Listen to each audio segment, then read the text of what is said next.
Alright guys, and welcome back to Dope Check, episode number 48. It was an interesting weekend of matches to say the very least, but we do have some tournament play back in this upcoming weekend. The second minor of the season is underway, and OpTic Texas play the Vegas Falcons in the very first round. Arguably two of the worst forming teams that we have ever seen in the history of the Call of Duty League in terms of their recent performances. It's been an absolute shambles. Some teams are looking good, some teams are making progress, some teams are regressing massively. What the hell is going on in the OpTic Texas camp at the moment? Because we have never seen this team look this bad, even at Major 4 last year when they had the absolute stinker. Will Falcons put off an upset? We're going to go through our predictions today. What do they need to change to fix things? Because we talked about Kenny underperforming last week and nothing changed against the Ravens this weekend, but there are clearly deeper problems than just that. Welcome back, ladies and gentlemen. We're currently live on YouTube. If you're listening now or after the fact, check us out on Spotify as well. We'd appreciate it. You can watch all of everything over there in the video format as well. Joined today by some sensational gentlemen. Ronnie's here as well. We'll hear from him in a second. Ace is back in yet another new location. Trey is in the same location, but it looks different because he's absolutely cooked in the background. But Ace, how you doing? The lighting is sensational, by the way. Absolutely. Yeah, the lighting in this room is awful, to be honest. Terrible. But we're doing what we can. Another new location. Per always, the Ability Institute grows and grows and grows and grows, and the cash keeps making them baby. You know, that's the goal right now. But in terms of COD, man, I was watching the matches this weekend, and man, the teams in green can't seem to beam. It's all bad with them. Nothing good really happening in those departments. So we really got a lot to talk about. Some good narratives are flipping, and hey, man, C9 is back. That's all I'm gonna say. Trey boy, the team in green can't beam. You like that? That was some good sauce. He spent all week doing that. I was about to say, how long have you been practicing that? That's actually hurt me. That was ChatGPT special. I promise all of you lads and the chat that was made up on the fly that second as I was riffing. And the worst bit about it is I don't even know what team green you're on about. That's true. That's true. We got 3. Cammy's dropping 0.5s. Falcons. Don't. Yeah. And then OpTic looking like OpTic Falcons. Yeah. Oh, yeah. Oh, what's going on? Says. I don't know what's going on. We're chalked. We've lost. Everyone's lost. Ronnie, how's it going? Good to see you back in the show. Good, man. It's good. I'm excited to predict the minor. I'm sure we're going to have some upsets because every team apart from 2 are rubbish. Absolutely. Shout out Tyson Fighter as well. Dropped a 5. Which spot will Envy be buying next year? Is Boston selling? Good question. I don't know what our quick thoughts are before we begin the rest of the topics on whether Envy could come back in, because Hastro's back, Envy are back, but as it stands, they've not picked anyone up. They've not, shown much interest in getting back into COD. I'm sure that there will be some conversations. Maybe there's 1 or 2 more orgs in the CDL right now that might look to sell before we get expansion, but I don't know. I think the league's going to change a fair bit over the next couple of years. I mean, I feel like if I was Hastro and I was, he's a great businessman as we've seen. I think I would target content creators more than I would target the CDL. There is some passion, obviously, in CDL and history for sure. But in terms of profitability and making money and such, I think I would veer towards creating more of a, streamer content, even competitive streamer content type of organization rather than go back into CDL. So I think it's one of those things, in my opinion, we have to kind of wait and see how cheap are teams selling for. How deep is the expansion go? It's a lot of questions before I really dive in the fact that Envy would join the league just because. I mean, I ain't gonna lie. I think anything what any esports org does is not that profitable. I think even like the content route, you actually lose a lot. You actually lose a lot of money on content creators, like a lot of money, because they don't realistically bring you much apart from pushing your brand out there. But how much money is that really gonna bring you in? Like all depends on the contract, baby. Yeah, but like if you're gonna pay a big streamer, you ain't gonna recoup the money, and this has happened with a lot of people. Like you've seen a lot of big orgs, like FaZe, for example. They got Nick Mercs and all that kind of stuff. 100 Thieves. You put a big streamer on a big salary, you're not really recouping anything. Whereas esports, you want to be the best team, you got to field the best roster, which costs a lot of money too. So whatever he's done in the past has clearly worked because he's still here. He still has his own brand. He rebought his own brand. He's been in the scene for God knows how long. So whatever he does, obviously it's going to be planned, and whether he loses money or makes money, he's probably going to have a fun time doing it. And if it's getting back into COD, then that's what we need, because NB's a staple in the COD scene. We're going to talk about Scrap. He's binned his car. And this is great content, this.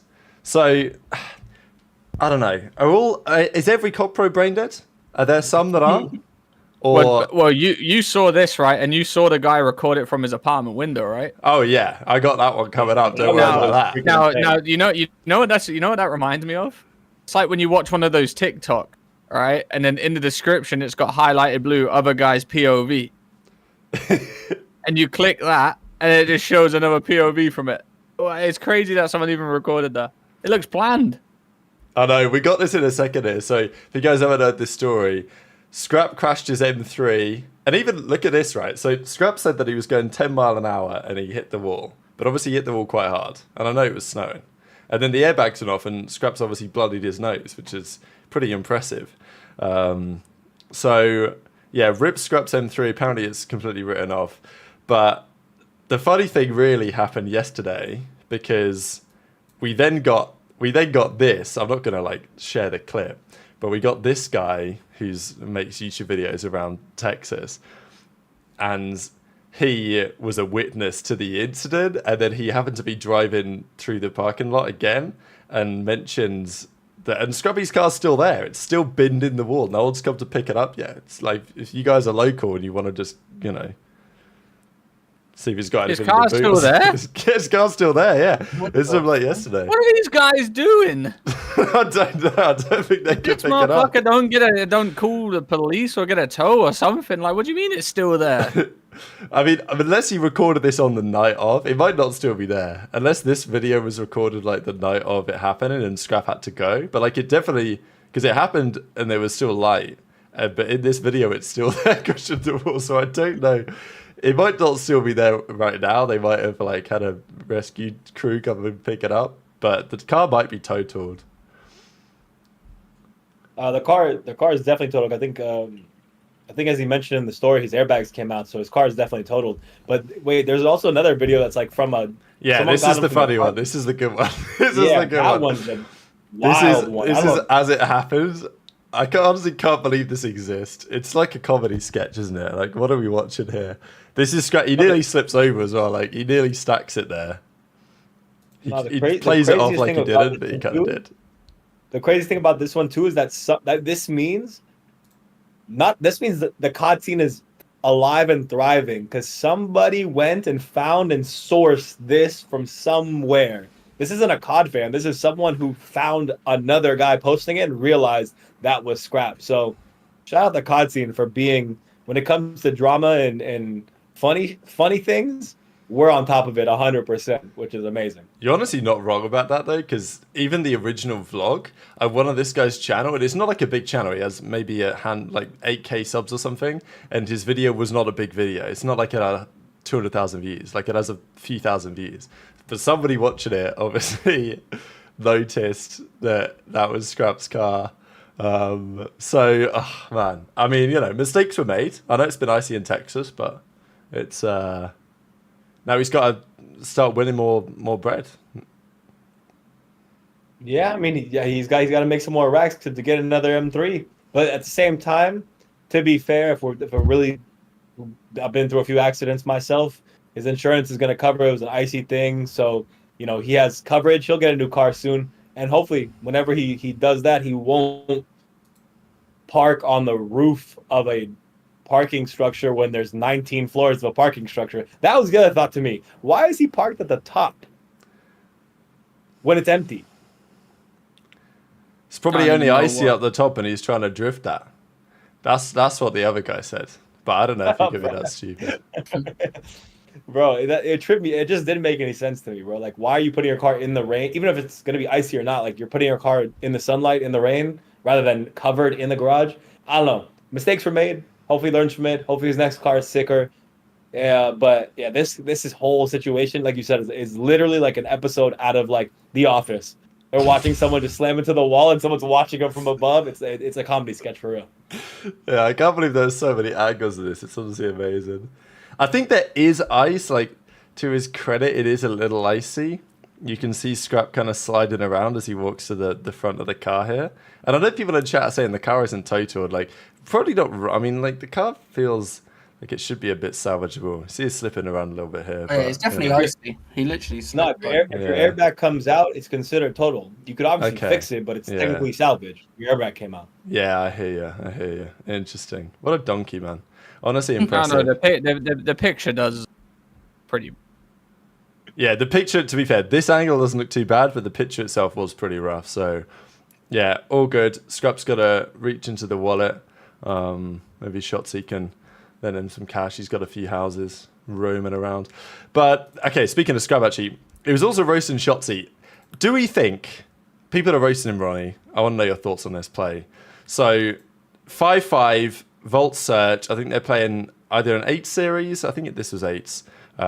Yeah, I'm pretty sure this is 8s anyway. 8 Search. Illey, I don't know if Illey was playing or he had $1,000 on the outcome of this map. And Shotzi's team had a 4v2 in the final rounds. And Shotzzy goes to assassinate this guy that he comes up behind. And then he gets gunned because he went to like... Which was Hugh. Yeah, which was Hook, yeah. Yeah. So, you know, it's quite the story, really. I mean, if he's playing for a rack, that's kind of... You should just kind of take the kill, but... Well, I think... Players do it all the time, though, don't they? Like, I think Illey maybe had a bet on the series. That was the thing. So if it was his money, then so yeah, Illey's obviously you take the kill. I don't think Illey's playing. Illey is playing. Okay, Illey is playing. Illey is playing. okay, if he's playing, you should probably... Someone has $1,000 on the line. Shotzzy tried assassinating Hugh or whatever it is, 5-5. You know, obviously, Shotzzy don't really give a fuck. And a rack, whatever. That's a rack, like yeah. He just wants to make everyone laugh because that's, you know. And then it turns into a 1v1. Hyde also gets pissed on. He does get pissed on, to be fair, bad. Yeah, like Hyde, you blame Shotzzy, but he does get. And it was still a 3v2, right? Listen, you can blame Shotzzy. Yeah, he should have just got a freebie, but like, damn Hyde, you got to win that one. Holy shit! Jesus. Yeah, Draz is too icy, unfortunately. So Scrap was watching this all unfold and then just says that TikToksy costed the team. And people have been cooking him. I mean, Shotzzy can't catch a break now, can he, right? Like, if he'd have won the first major, it's fine, it's content. But now people are saying, Shotzi's washed. He's too focused on the content, like, you know, lock in and watch some VOD or whatever. If he's washed, what are the other three? Because he is by far the best player. Yeah, you're not wrong. It was a rough weekend for OpTic. We'll certainly get into that.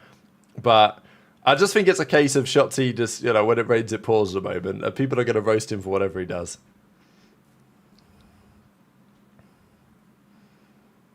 I think it's hilarious, to be honest. I think it's pretty funny. I think for Shotzzy, honestly, if he took this clip and just put something gone wrong, like, trying to assassinate gone wrong, he literally makes another rack just from posting that clip on TikTok. So the joke's on everyone else. Yeah, PD's right, though. At least he is streaming again, which obviously we're not seeing in a little bit. The thing is, right, I know that what people are going to say, if Shotzi's streaming or he's playing anything that isn't just locking in on COD, I know that OpTic fans, they want Shotzzy and that team to be locked in a room with Crim6 until they come out understanding how to play the game properly. So that's not happening, and he's getting slammed. People are going to roast him, but you know this is just what happens when you play for OpTic. Like if this wasn't Shotzzy, if this was someone else, okay, it would get clipped up, and nobody would care, realistically, right? Like neither would Scrap. Like it would just be, you know, you've seen players do this all the time. I mean, it's just worse because it's like, imagine this was Kenny. Fuck it now. Oh my god. He might have to go into hiding. You know, like I said, I've seen some terrible takes on Twitter recently from people that don't even know what a role in COD is. You know, do not click on the Zoo Mafia Twitter community. That place is. It ain't even nothing to do with Tommy or anyone like that. It's just terrible takes upon terrible takes upon terrible takes over and over. Rage bait, and that's what it is. Like, No, they're serious. you reckon? Yes, they're talking about like players' roles and stuff. They're talking that like why is Dashi sat on hill? Kenny's the fast AR when he can't get a kill or stuff like that. It's funny. Yeah, some good tweets always appearing in there. I think this is another one actually. Yeah, this is in the Zoo Mafia thing. Let's talk about Gentlemates. We're just going to get into these matches really and talk about some of the teams that we've got to talk about because there are some like just terrible teams. I mean, we roasted Gentlemates bad for making the decision that they made. I think honestly it wasn't You guys didn't the like the move? change. No, it wasn't the change. More so, I think bringing in Lunas is fine. I think it's probably the right call. It's wasting the week, right? Yeah, it's the timing of it, right? So on that, I don't understand why they did that because pre-major, someone spoke to Lunas and said, if we do bad at this major, we're going to look to pick you up. They got last and then wasted a week, then picked them up. They wasted like 2 weeks, really. It was 2 weeks. After the major, they last wasted year, 2 yeah. weeks. And 2 Lost weeks. to, what, Miami or something? They lost in 5, was it? I don't know who they lost to. Yeah. Lost to the Boston first or week of Miami or matches. something, first week of matches. And then they made a change. Then they blew it. That's what annoyed me. Because now they are apparently realizing that they want Skies gone instead of Priester, which I don't know if that's actually going to happen, Ronnie, but there was some talk about it. I think Gataga was talking about it on stream. Gataga said it on stream. I mean, there was a tweet, like, Intel CDL tweeted it, that they're expecting... I mean, I thought it was a bit of a bold tweet, to be honest, but I will bring it up, just because you guys obviously, you know, yourself, Jake Hale, didn't tweet it. But there was this tweet that went up. Priester is expected to replace Skies in the starting lineup. This is after they got beat a couple of days ago with Skies in the roster. Skies dropped to 0.7 stinky, which is totally, you know, understandable that they'd be making the move. But yeah, basically Gataga came out on stream and said, I didn't want to do this. It's interesting how transparent they're being, but basically Gataga came out on stream and said he didn't agree with dropping Priester. He basically thought they should have got rid of Skies. They play the game with Skies and Lunas. It doesn't go to plan. You know, Skies drops a bad one. It didn't look good really with Lunas either. He was super slow the first series they played. And now they're supposedly thinking about getting rid of Skies and bringing Priester back in. I mean, it's probably worth a go, but... There's a reason they kept him on the bench. Yeah, I mean, I agree. It's just they've wasted so much time. I mean, I also heard that they were... Remember we had that show a few weeks ago and I was like, they could probably drop Skies or Kismet. I heard some crazy stuff prior to that. Yeah, like, you know... You gonna leave it there? You're not gonna expand on that thought? Well, it's just with the AG stuff as well. You know, AG wasn't really guaranteed to get back on OpTic. I think that happened like pretty drastically after the major. I'm pretty sure some people like started hitting each other up, and then obviously AG wanted to get back in the league, and then I think AG was shocked that he got put on OpTic. Because LAG were obviously looking to make a change, because what were they, like 1-6 or something like that going into it, 0-6, 0-7 or some shit like that. I don't even know. But my point still stands on this LAG team. You know, the Skies is too slow. They've thrown Lunas into a bad position because they had 2 weeks to scrim and they didn't scrim with Lunas. It also doesn't look great when the owner of the team is coming out saying that he didn't agree with the change. So, like, you know, now I feel like the environment, just, like, from start to finish, like, the environment just isn't nice to be in right now. The owner, you got Priester on the side, like, the owner wants me in, why am I not playing? You got Skies playing bad, and he knows that his, you know, spot's probably in jeopardy. I know that LAG camp might be choked. Do you know what they should have done? They should have just picked up Fellow and Lunas. Like, drop both ARs and just tried that. Like, it might not change anything, but at least you're getting both players comfortable. I mean, I said it on the last show when you guys disagreed, but I said Lunar should be there for Skies, and I think Priest should have another chance to kind of be in that flex spot, and with a better, not as slow person behind him and let him push. I think that's a better combo to try out than is Lunars and Skies. Like that's a very weak combo in general. Eventually, though, to be honest, I don't think this duo is going to work out in general. Like even this Priesta one, like they may work out, they may play better, but they're not going to get the wins they want. So Fellow coming in as well, I don't know if it's if. I think it's more of a matter of when. I actually agree. Because like you drop Skies, right, and somehow they're going to get even worse at S&D as well. Like, so like whatever AR they go with Lunas, it's probably just not going to work. Again, this is the one game where you could be a methodical AR, like typical games where one guy's the slowest and three guys are the team general is pushing them around. This is the one game where that is the least likely to work, and we're seeing that happen with Skies, with Ken. These are two very, they've been good players over the last several years, and people who are quality in general, both in championships, literally the last several years.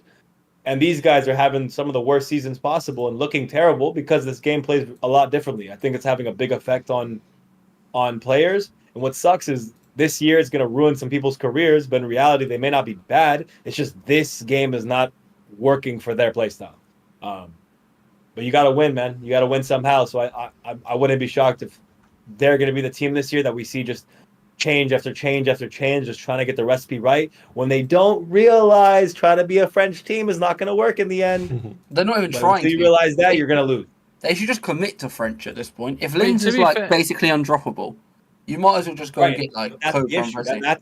That's yeah, I agree. Well, listen, my thing is we keep saying they're trying to be a French team, but they're clearly not. No, that's what I'm saying. Yeah, I agree. They're not trying to be a French. They're not trying to be a French team. If they're trying to be a French team, they would have picked up Cobra. They would have. Yeah, they would have done that. French representation. There you go. Nah, because listen, I truly Spanish believe just that came top 3. You know what I'm saying? It can be done.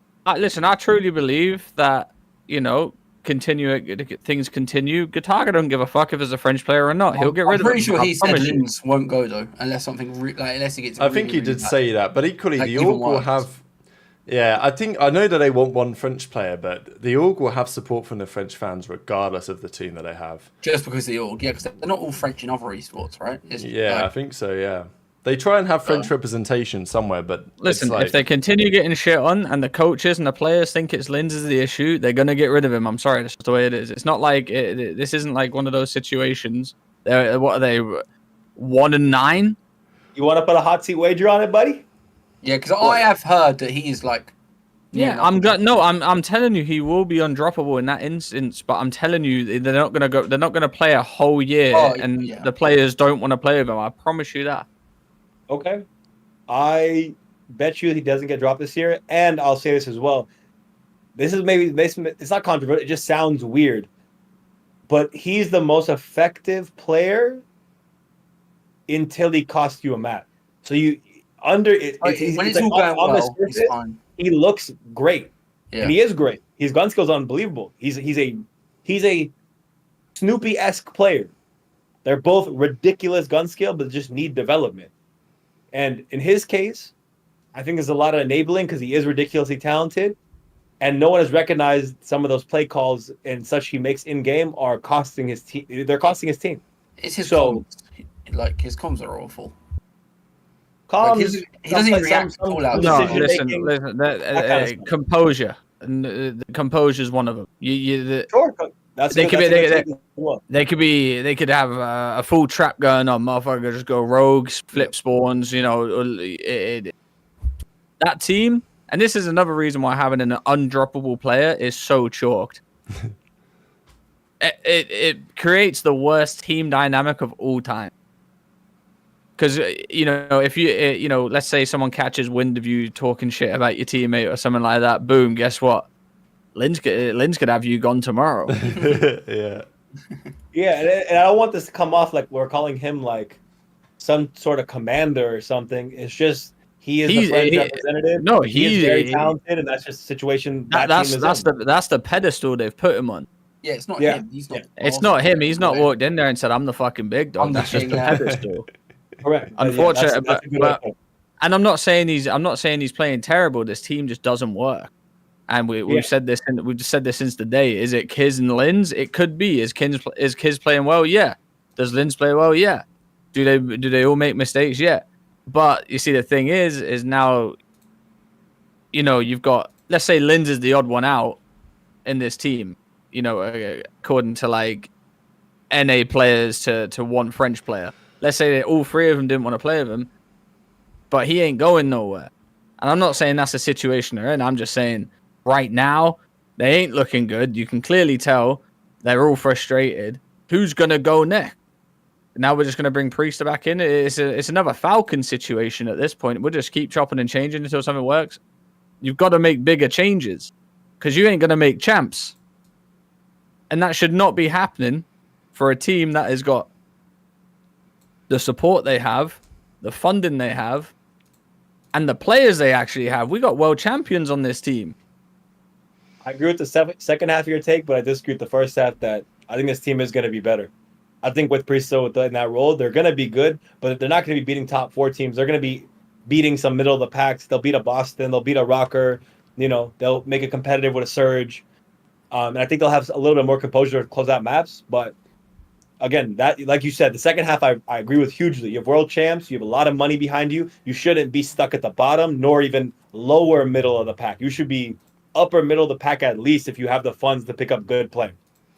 Listen, I mean, this team, go on, Joe. this team, with the support they have and the players they have, should be like pushing top 4s. Yeah, top 6 minimum. And I don't mean, no, I'm saying like giving them like, you know, pushing top 4. I'm not saying getting them consistently. Give them a little run for their money. You know, they you know, they might win a game 5 against a top 4 team. You know, they might just take a phase to map 5 or whatever like that. Can't even get past the map 3. Yeah, it's not looking good right now. A couple of things on this team, like Skies just looks totally lost on the map, and I also think looking at the Slayer numbers, man. Okay, Slayer rating, if you guys aren't aware, is like expected kills in a game in a best of 5 series, basically. Kismet's average at 93, Linds's average at 91. I know it's not all about that. Decisions are important, but still, Priester and Skies have just been the same player on the map. It's actually kind of insane how similar they've been. Both 0.95s, both 77 mid Slayer rating. They've just done the same thing. Luna's played a bit faster in his second series when they lost to the Surge, which was the series where Skies had a really bad one, which of course is notable. So, you know, this might be what causes a difficult one for Skies. But like, I don't know, for a few years, I thought Skies was pretty underrated, you know. I thought on the Luminosity Gaming days, on the Florida days, I don't want there to be some like revisionist history where people are saying, oh, Skies has never been good, because I genuinely think he has been. But I don't know, the last couple of games ain't been pretty. Neither weird though, on right? New York and neither now. Everyone used to call him the kill whore, now he can't get kills. No. People say the word kill whore wrong. No, but that's what he used to call that, like Florida and stuff. If I stay back as a main AR, play slow, play my headies, and usually the last one alive, they'll call that a kill whore if your team's doing well. If they're playing badly, they'll say you're playing slow. So his playstyle's always been the same. It's always been kind of slow, take your time and such. So it's not a shock. Again, to me, the biggest factor here is the team dynamic. The team itself is a little weird, and then the game itself just doesn't suit this kind of playstyle. And we've seen it not just with Skies. Again, other players in the main AR role, in general, ARs who are slower, are running into difficulty specifically in this game, big time. Well, he did a tweet, which I can't find now, but he basically... Shut up, PD with the 5, by the way. We'll discuss that in a second. But Skies did a tweet when he was like, I couldn't find my rhythm, like trying to get comfortable on the map, got to stop making the game as chaotic. I'm going to have to go find it, because I find these tweets so funny. I want Trey's take on it. Go on. Well, for starters, when Hydra left these boys, they should have just fucking chalked it. They should have said they should have just went their separate ways, because Hydra was the fight. Like Hydra, like we even said it every time we watched them. Hydra was a bailout for this team, a lot of the time.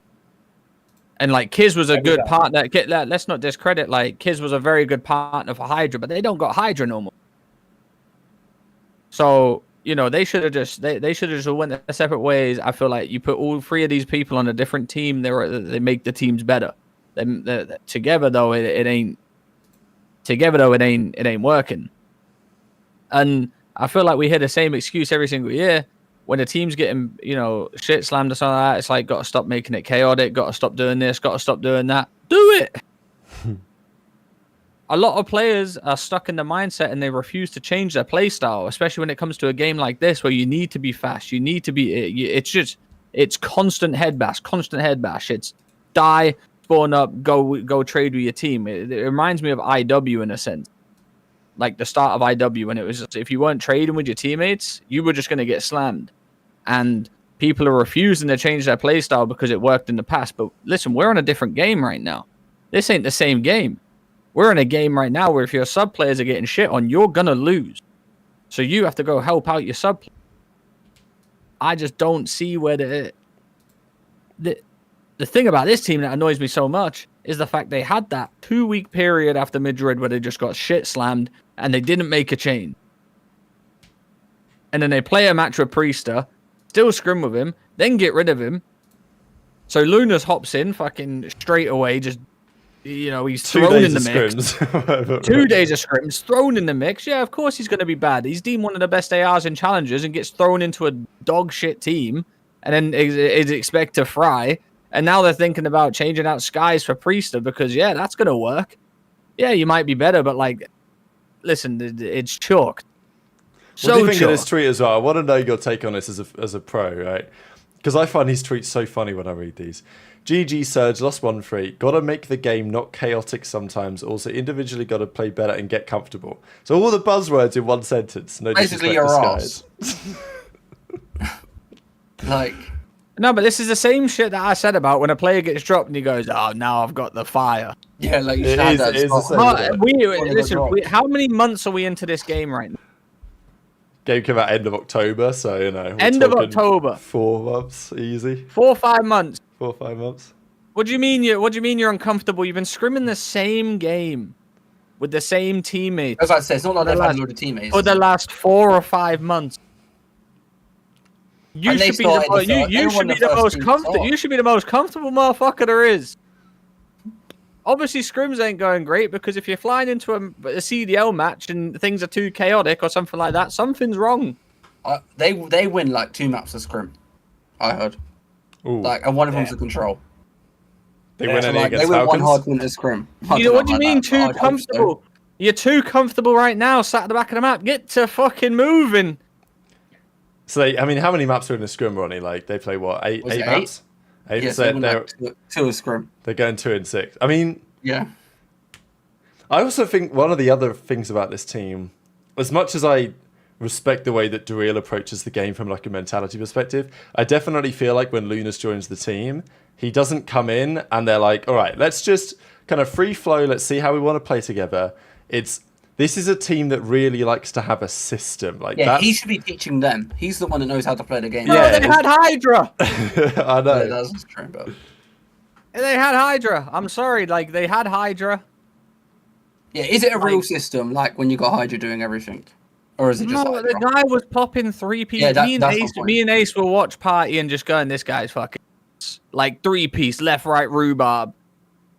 Or he hits a route where literally it's so perfectly timed that anything your teammates do, you could have Doom, Wixel, and another pub kid, and they would still win the map because Hydra hit some crazy route to open up the map, and now they're just set up on head glitches, piecing people out of spawn. Hydra truly was a glitch for them. And yeah, if you have a player that aggressive and that knowledgeable, and you play like Skies does, and you have a guy like Kids who's just running, bulldogging in front of him, yeah, it's a recipe for success. But this is not the same team. Different players, different recipes, and a different game. You have to adapt. These guys, unfortunately, are not adapting at all. You put Hydra in this team on this game, fuck me. He might retire. I know, I think that's the thing. Hydra's unreal, but also I don't think magically that team is... And you also got to remember... It's not like New York were great all of the last 2 years either, right? They had their stinker moments too.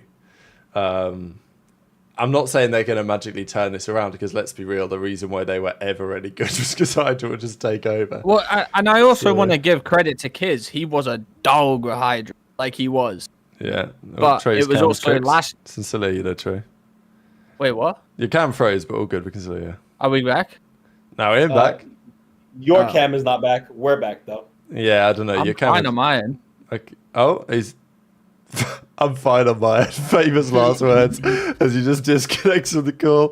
All right, that was actually really funny. All right, let me hit one of these until Trey's back in. I'm gonna type in that really quick. Yeah, all good. Any kind of that's not what I meant to do. Any kind of final thoughts on this team at the moment? Because I guess we can have a look at where they're trying to go from here. It's not looking great. I think the issue is for them. What I did want to look at is the standings, right?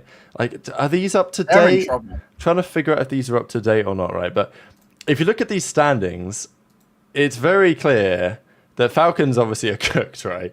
But apart from that, it's all to play for, right? Like, it's really all to play for.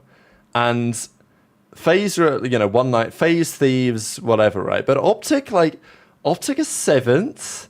Look, I'm not going to try and say anything on that yet, really. Oh, Trey's back. There is a back to the gap. party. There's a gap growing. Like, they've got to be really careful. Yeah, but if you look at this, so 8th place are Boston at 70, tied with Surge at 70. And Surge are looking good now. Cloud9 are on an insane hot streak. I mean, okay, you look at this league and you've got to pick 4 teams that aren't making champs. And, Well, 3. Yeah, three, exactly.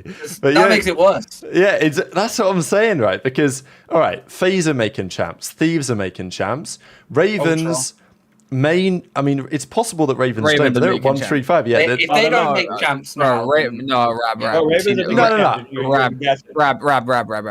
can't say. They're making You're champs. gassing it, Rab. You're gassing it, Nah, Rab. I'm See, giving now them the you just guessed respect. No, You just said they're on 135 points and they might not make champs. Listen, Rab. You are faded, twin. Gwyn's going to get them enough points online. They'll be fine. No, I Rab agree. is You're being not right. tactical right now. I'm just Listen. They're a good team. No, I'm just taking it Yeah, step by they're step, fine, yeah. right? Because after Ravens, you get to Ultra 110. Right, They're name making it. one team that's not gonna make it over Ravens. No, look, Ravens are making it for sure. But I'm just trying to choose the cutoff where it's not guaranteed. Obviously nothing's guaranteed yet. Yeah, I mean the cutoff is like Fourth, I think, is the cutoff as I see right now. Above 100, I'd say you're pretty much. as much as the league is asked, this is just entertaining because I don't know who's gonna make it. I have no idea, but this is the point with Gentlemates. They're already 50 points behind where they need to be. You think they're catching 50 points up? Gentlemates were chalked. I said that they're chalked. Yeah, they're chalked. But I don't know. I feel like they've bottled it, man. The camp's chalked. They've got an undroppable player, and regardless, we're chopping and changing Priester and Skies, which I don't actually think does anything. They might get better, they might get worse, or they might just stay the same. But realistically, it does. What's better? Because they're both the exact same player in this game. They have the exact same stats, and everyone was clowning Priester for playing as bad as he did. But if they've got the exact same stats, is that not why we not talk about Skies the same way? Because Priesta has the goddamn narrative around his name, and people are so stuck on that stuff, man. Every time. Yeah, because even at the LAN, he played better than Skies. This is my point. If Priest is as bad as everyone's making it out, and I know KD's not everything, but surely he would be on a 0.7 with the way people are disrespecting him. Surely. Yeah, the way everyone was just he has to be dropped. It's clear the camp thought there was a debate to it as well. That's why they took longer. Listen, you put Huke in that team for Linz. I'm telling you, that team is way better. And this isn't me disrespecting Linz. It's just I feel like Huke would play better with Kismet than Linz does. Sir, me and Trey on the same wave right now, baby. Hell yeah, that's correct. I think most people agree with that. It's just pay him the max, man. The tweet I brought up initially was from this guy saying he put both in, Hook and Linz and Kiz.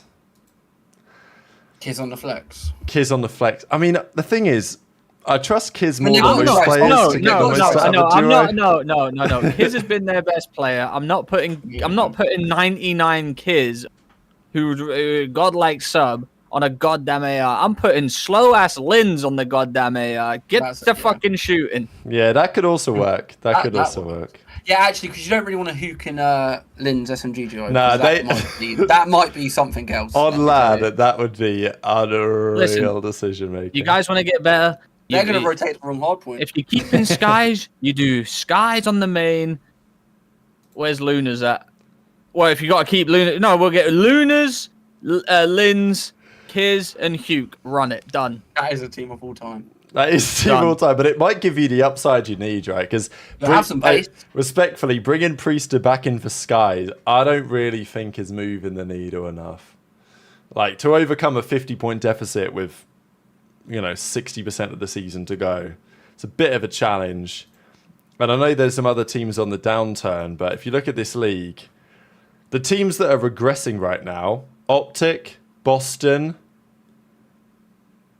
I mean, every other team looks all right. But this is the time of year, Rab, where you have to capitalize on OpTic being a bad team right now and get your wins. Yeah. This is where, because inevitably OpTic ain't gonna be shit all year. They're gonna do something to not be shit. Yeah, true. So this is where you need to claim your OpTic coin. This is what everyone done last. No, that's not what Ravens have done. Ravens have been claiming that coin regardless. They're 3-0 against them when they were bad, when they were good.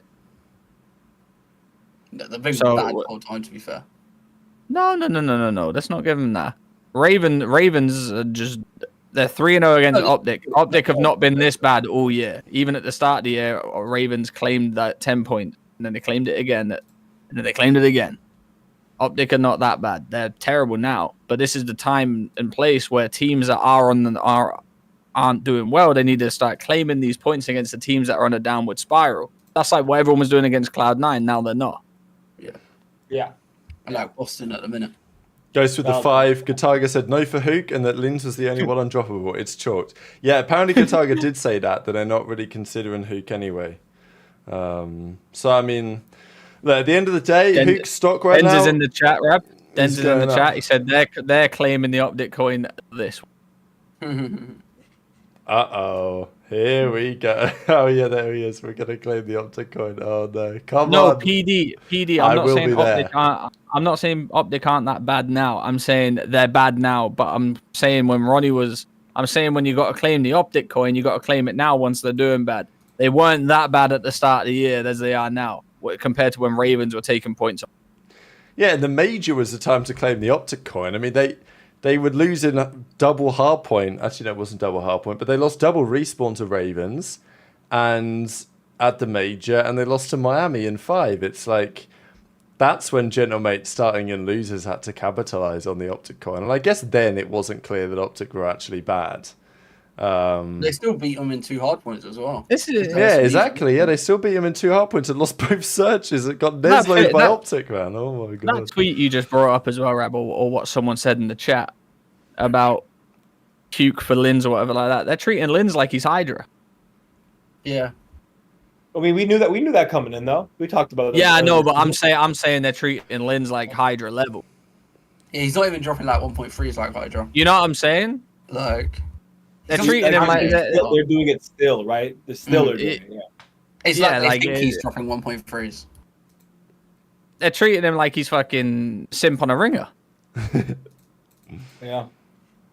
I think again, this is the issue when fans just see what they want to see, and they see. I mean, he's French too, so obviously, again, there's that. But the KD isn't telling the entirety of the situation here. It looks good, but if you pull the curtain back, there's a lot of demons back there in terms of gameplay and such. Linz over never costed my parlays. Though. Hey, and that's what we love to see. Listen, as long as you guys are making, listen, as long as you guys are making money, let me tell you, Falcons have never costed my under either. So we're locked in on that. We're locked in. Shout out Denholm. Now this weekend is the weekend. I believe it.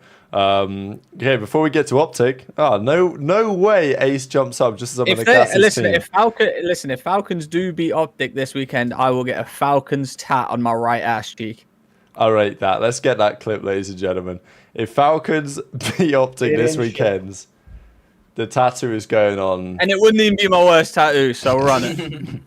Is there any other tattoos over there, or is it free real estate? Like, how big are we talking? What, on my ass? Free real estate. Free real estate? Yeah, free real estate. Free real estate. This is why the show hits differently, because we got people threatening to tattoo their asses on our show. I'll do it across both cheeks, and when they clap, it look like the Falcons flying. You know what I'm saying? Remember what you guys said? Best COD podcast? You're damn right, man.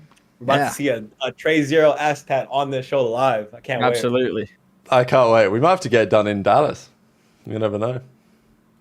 If it happens, we will. If it happens, we will. Yeah. Get a tattoo artist in. Get a camera with the special lens on. And I promise you, real wide angle shot. I promise you, knowing my luck, they're just going to go out and absolutely tuck and win the minor.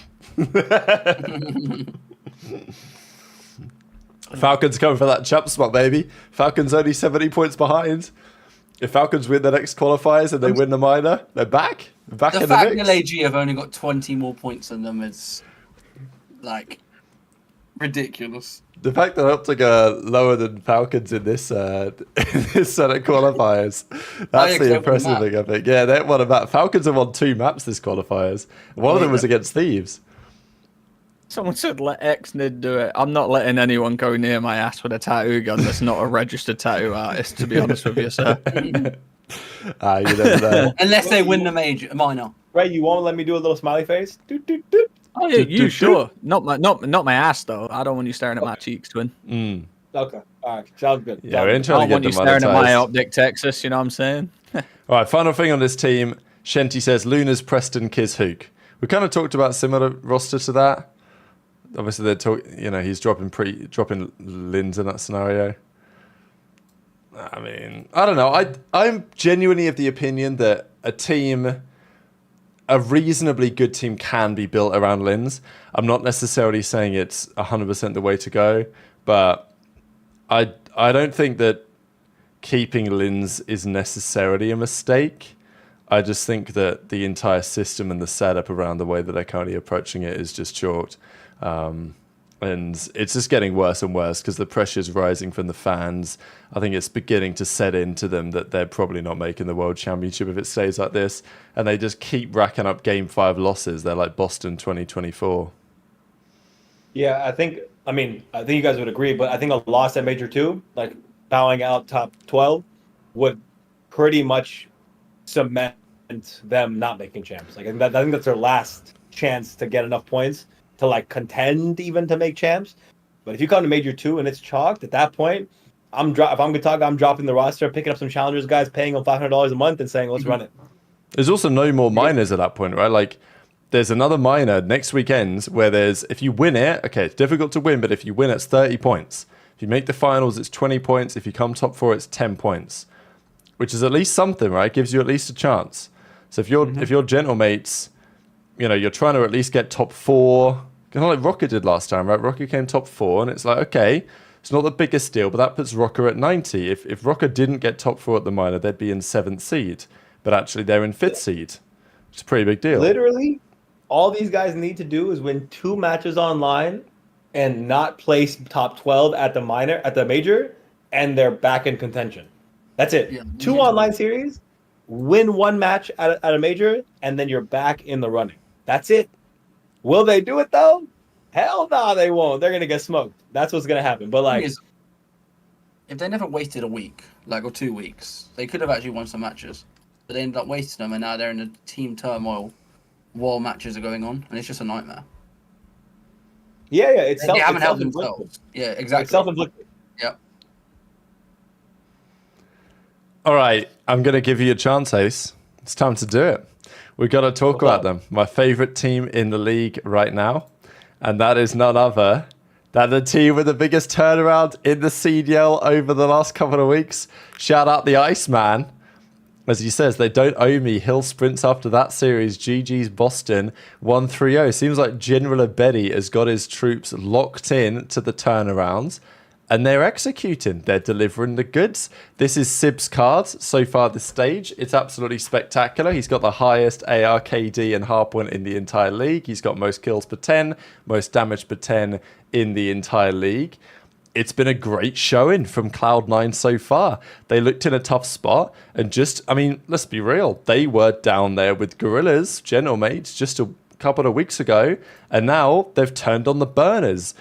And they're obviously favourites at this point to make it to the World Championship. They've had some cracking series over the last couple of weeks. Attach has turned it around. I think the big thing for Attach is, we made the point on the show, it's like, look, Attach weren't playing great. Nobody's denying that. Was he playing for kills probably a bit too much? Yeah. Was he not getting as much hill time as he should be? Also, I think, yeah. But it's not like they could easily replace him with someone who was guaranteed to make their team substantially better, especially given the chemistry he had. They stuck with it. And Attach against Boston had like 3 minutes in the hill. It's like, that is fine, because it was inevitable that Sib was eventually going to come good. Kremp is a dog within player. Like, Kremp playing Boston, he was not going to lose to Boston. He was not going to allow that to happen because he lost to an organization before. And I think you kind of know what you're going to get with Mac. He's going to be a bit inconsistent, but like, you can put him on your team knowing what's going to happen. But yeah, impressed with how things have gone for Cloud9. Their last couple of games, I mean, like, they 3-0ing Toronto last weekend was the start of the impressive result. And okay, they beat Falcons, whatever. I know there's a bit of drama in the Boston series because they were reportedly playing on the Denver server, which should have some advantage. But I mean, let's be real, the way that they played that series, the ping may have been relevant. It made Boston look worse than they are, but I don't really think it was changing the outcome of the series. So, yeah, what sort of fairy dust has accuracy been sprinkling? Because the team looked in a bad spot. The same was true for OpTic last year when maybe he did, maybe he didn't help the OpTic team out. Nobody really knows. Nobody wants to say. But obviously this year, it looks like General Betty's making it work. C9 is from the beginning. I wasn't, again, you guys always think that I'm just defending it because it's tied back to Lamar. And you guys swear that it's only that. It's not. It's a group of vets along with guys who Kremp definitely proved himself last year, solidified his spot in the league with that Thieves team that no one thought was going to make it to where they, get to the point where they did. So Kremp has proven himself to be a good player. Mac is, again, a good glue player and just a guy who can step up when he needs to. If someone looks up Mac's KDs against FaZe, like specifically in his years against FaZe, he probably has one of the best KDs against FaZe in the league. And Dylan's a world champ, man. Everyone forgets. I think some of the young guys don't even know in this chat, but Dylan Attach is a world champ at heart, youngest world champ we've ever had. Dante is best hardpoint player we've ever had. So I don't know where we thought this team was gonna go. I don't know if we thought the slope of this team or some of the fans thought the slope was just gonna be down, down, down. They've just got it together, man. They stuck it out even through a lot of pressure and such to replace Attach or replace Dante or a lot of rumors and noise and gossip about what should happen. It's important, though. I think them sticking together, making it through, and that Toronto win was huge. Like, you just need one, right? You just need one to get you back on pace. Them getting that win, I think, has put them on finally get some confidence in their belt. They beat a team that's in the top 4. I think this momentum is going to be really good going to the minor. I think this momentum is going to push them to finally get out of the bottom quarter of the league, bottom half of the league, and push into that upper half. Like I thought. We were going to see them at the start of the year when we did our predictions. Lamar is definitely part of that. The team is definitely part of that. The culture is good over there. They're working out every morning together and such. Like there's a good team environment, team culture that's built. They live together as well. So, I mean, it goes to show you what good team chem, living together, being friends, and also caring about the game and having driven direction. It can get you far, even when you start off in a really bad spot. But I think we see a lot more good come from Cloud9 in the coming weeks and into this minor. I'm excited to see them play. I hope so. I've just clicked on their recent matches. They 3-0'd the Toronto team, which I don't know if they're looking good or bad. Couldn't quite tell you. I think they lost 3-2 to Surge, but they look good too. 3-0'd Falcons. Don't need to say anything else. and they 3-0'd Boston, which I think Boston are looking pretty fraudulent. Realistically, I should have you guys in the hot seat for you guys' Boston takes from before, bro. I should have no, both of you in the hot seat. I mean, they were a gritty team. They were winning Game 5 every time. I thought they were gonna, do more than that after the major, and then I don't know, out of nowhere, like Cammy's falling off and awakening. Like that, it was either one or the other was having a bad game, but now they're both just getting pissed on. I think that's the issue with the Boston team. Yeah, I don't think you're wrong. The other issue is as well that when Purge has a good series, people are like, oh yeah, this guy's the GOAT, right? Because he's doing the dirty work. He's enabling the team. But at the end of the day, there is a reason why Vegas did not make a good decision getting rid of him for a scene, but they still did do it. And you look at the SMGs in the league, some of them have an occasional stinker in them. Purge has quite a few stinkers in him. And I think that's what makes it difficult when your ARs are also in the same boat. I'm not necessarily saying Purge is the first man I'd look at here, but I think that it's relevant to the discussion because if you look at some of the numbers, in terms of consistency, Purge hasn't really been there. Snoopy's doing it all most of the time.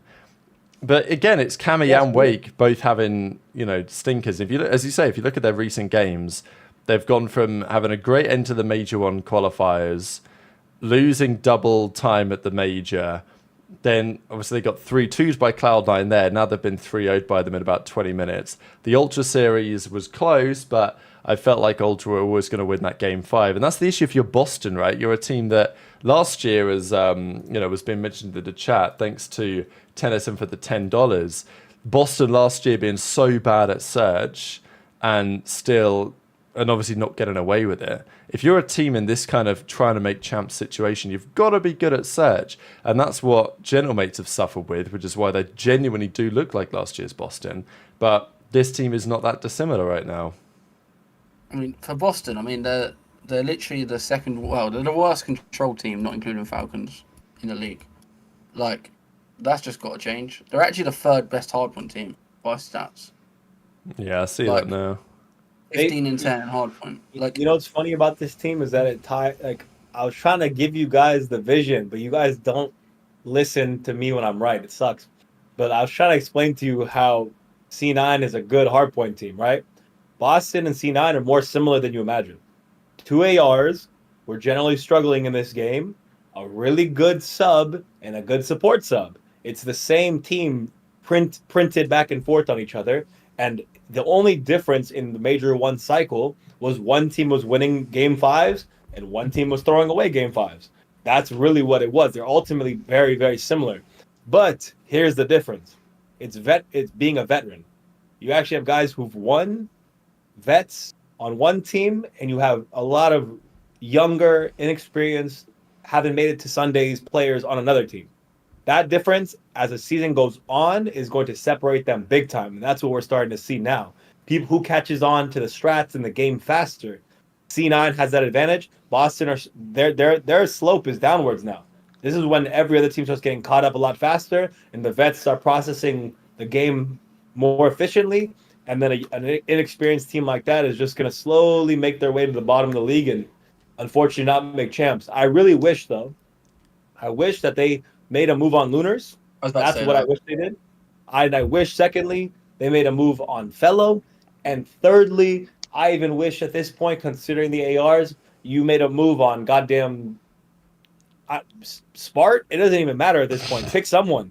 But you got to swap out your ARs and get a little more firepower because that duo is just one that's been very inconsistent, and they're getting into that rhythm now again. Yoda King. Yeah, Illey. Whoever you want, just you gotta try someone else because that team is so good. Purge and Snoopy work. Snoopy is very good at this game. He's very good in general. So just get him some help, and your team can salve. The season's not chalked yet, but you have to make the I do switch think soon it is a enough to where you classic don't end disaster up, class, though, from Boston because, as you say, Lunars, we literally just roasted Gentlemates for not signing Lunars 2 weeks before they could have done. Like that was, you know what I mean? That was the chance, right? To be fair, Boston did You go guys like did. 5-2. I did not. I said that shit was going to be bad regardless. I mean, yeah, like the opportunity was on the I table. So maybe Legitimately it's a little bit hindsight. Like now they probably should have made the change. was the sub and the AR. So they needed a 2-man change, as Trey said. They needed one AR and one sub. Boston's only problem is the ARs. Their subs they should have picked up Fellow and Lunas. I mean, I'm not too sure in their recent matches. They've all been getting slammed. Sure, I agree. Yeah, but the SMGs in And Champions. I don't like this. I don't like this dirty work glue player excuse these days. I think it's such a whack ass excuse. I think Purge does help. Every four players on this team needs to be fucking shooting in this game. These KDs are embarrassing, by the way. They literally have the same KD as Falcons in control. I saw that. And okay, so Falcons average 1.15 round wins per map. Apart from Boston, the next team up is 1.75, and apart from that, every team is averaging at least 2. Thieves are averaging 2.7, FaZe at 2.4. Even Ravens, to be fair to them, at 2.5 as well, even higher than FaZe. But Falcons are at 1.1. Every other respectable team is at 2+. Boston are at 1.3. So, you know, they are down there. And in search, I mean like, let me try. I've only won 2 more controls than Falcons in the whole year. Just, you know, before we go crazy on all the other teams, just, you know, my recap on C9. I like the fact they're on a hot spree right now. I just need to see him against like a FaZe or an LA Thieves before I really judge.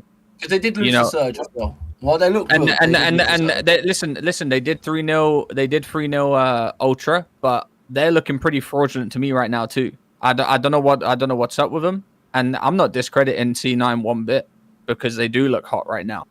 But I need to see them against an LAT and an Atlanta to really see where they're at. But I'm happy because this team, you know, should be good. It should be better than it is, and you know we're gonna see how they come up in the next few matches. But it's nice to see it's nice to see Sib shooting back as well, you know, because he had a very rough start to the year. Everyone was claiming he should be dropped. I think we even said, like, listen, you know, this isn't the Sib that we know. You know, the AR players are the ones that are getting pissed on in this team, and if it carries on, they both need to change out. And it looks like they've turned it around. And with a team that's how they have, you know, how they've turned it around, it will be exciting to see them play against a really good team. I think they run into a situation, if you remember during the pre-show on Friday. Every Friday, pre-show before the matches, Friday or Saturday, usually Fridays, just saying. Usually before OpTic play, to be honest with you. I'm not gonna lie. OpTic play before that. You bet your candy ass is the day OpTic and Falcon are playing, we're doing a pre-show that day, I guarantee you. But no, I think they run C9 also. I agree with you that they're running into a similar, like they're at a similar place as Heretics this week, right? We want to see Heretics play against FaZe, get a real assessment as to where they're at actually. You could look good against cheater teams that are inconsistent, but against FaZe and Thieves, then you have a real test of where you're at against the elite supreme tier team running. That's my only test realistically in this league right now. If you're doing well against every other team and then you come up against FaZe or LA Thieves and get slammed, you ain't no better than the other teams you're beating, in my opinion. Right? That's just, we got the elite teams of FaZe and LA Thieves, and if you don't even come close against beating those, you're just a middle of the pack team. And Cloud9, we're gonna see how good they actually are because they play Ravens or they play LAG. You know, team that's gonna world star them, and then they play Ravens.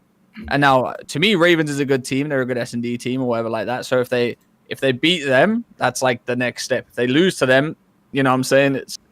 I don't know where we put them. Just a middle of the pack. I think on the minor bracket too, I don't know who they play first round, I forgot, but their second play round. Rocker. Oh, okay, yeah. If they beat Rocker, then their second round is LAT.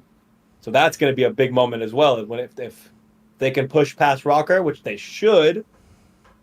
But if they don't, then that already is another problem. But if they get to LAT and at least put up a fight or beat them, then I think it's a reasonable spot to all of us sit down and agree, like, C9 have turned it around, officially certified, stamp it, printed, signed, sealed, delivered. Mark says, it's funny people like you say everyone should be shooting but defend Kenny to this day. Well. When have we ever defended that? I mean, look, I We don't just think said any we of us should- are we just defending said- him dropping 0.7s. It's more, you know. No, we Kenny just said does you not shouldn't suit. drop him because he makes the team better. But if he's getting fucking slammed, like it, I already said it's Someone's gotta unacceptable. give, For a, like, Yeah, yeah. there comes it's a- unacceptable for a player We- like Kenny to be doing but- this bad.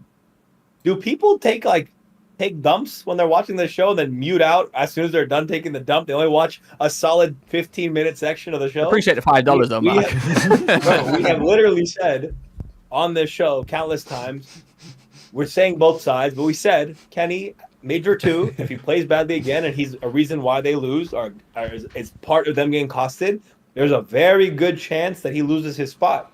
But they're not going to drop him mid-major when they've been in this spot before and still won a championship after. That's stupid. That's just brain dead take. So lock in. Appreciate the Mark. 5 though, Mark. No, honestly, shut up. No, listen, see, that's a Like, respectful it's a fair, $5. yeah, it's a fair That's point. a respectful like, it's a fair $5. point.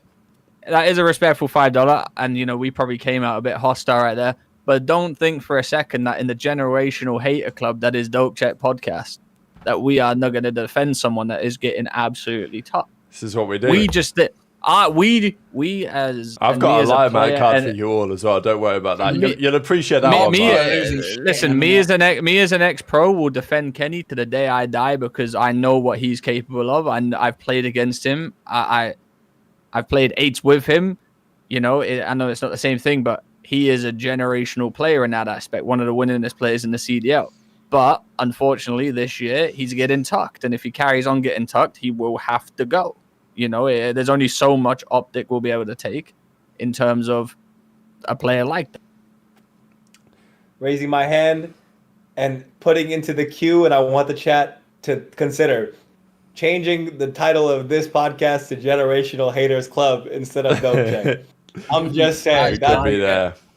that's a sick ass name. I mean, we're nearly Hey, at episode it 50. actually so- is. But because listen, everyone that's in here is a fucking hater anyway, so it don't matter. Like it's actually very fitting. That's the You know, truth. we just got $5 for calling us dumb, pretty much, and that's hating. I respect That's that. hating. That's generational hating. That That's really is what it hating. is. That's paying the hate, and I like that. Oh, Mark, get ready for this Lion Man card. You're going to be loving it. Before we get there, we are going to do the transition now into OpTic because it's about time.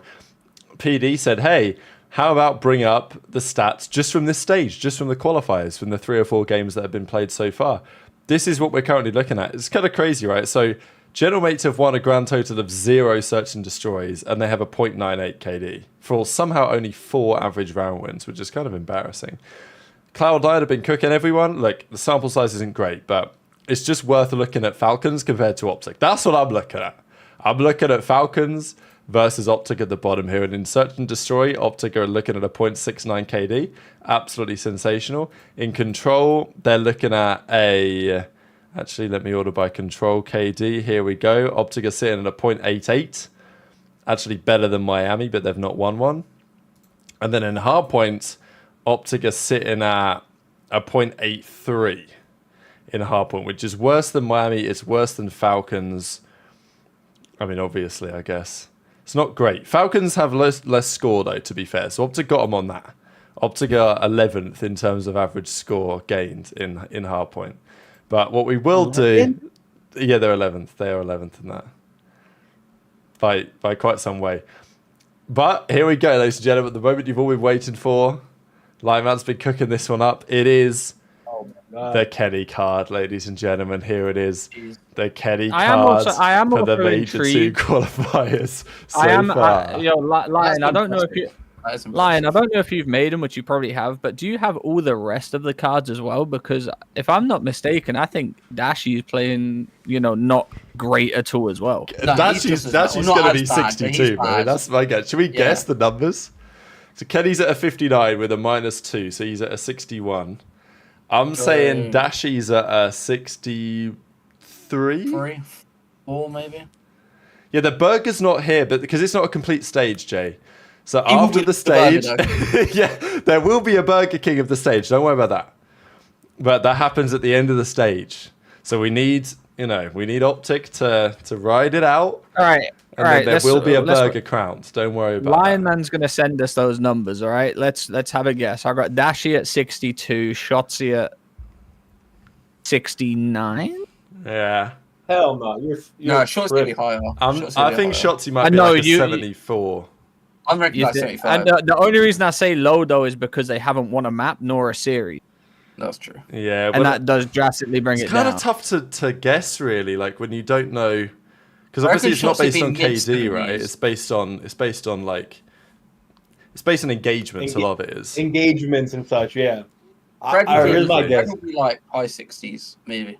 Okay, so Lime doesn't actually 59. know the numbers yet, but he can probably tell does- us the Lime the. Does he Dashi know the ones. numbers? I mean, I don't think he knows them until he makes them. Easy Mac would probably be able to tell us, but that's all good. I mean, I'm happy with this. Wow, for this now. is, wait. This is why Lions are part of the Generation of Haters Club. He just made this card just because.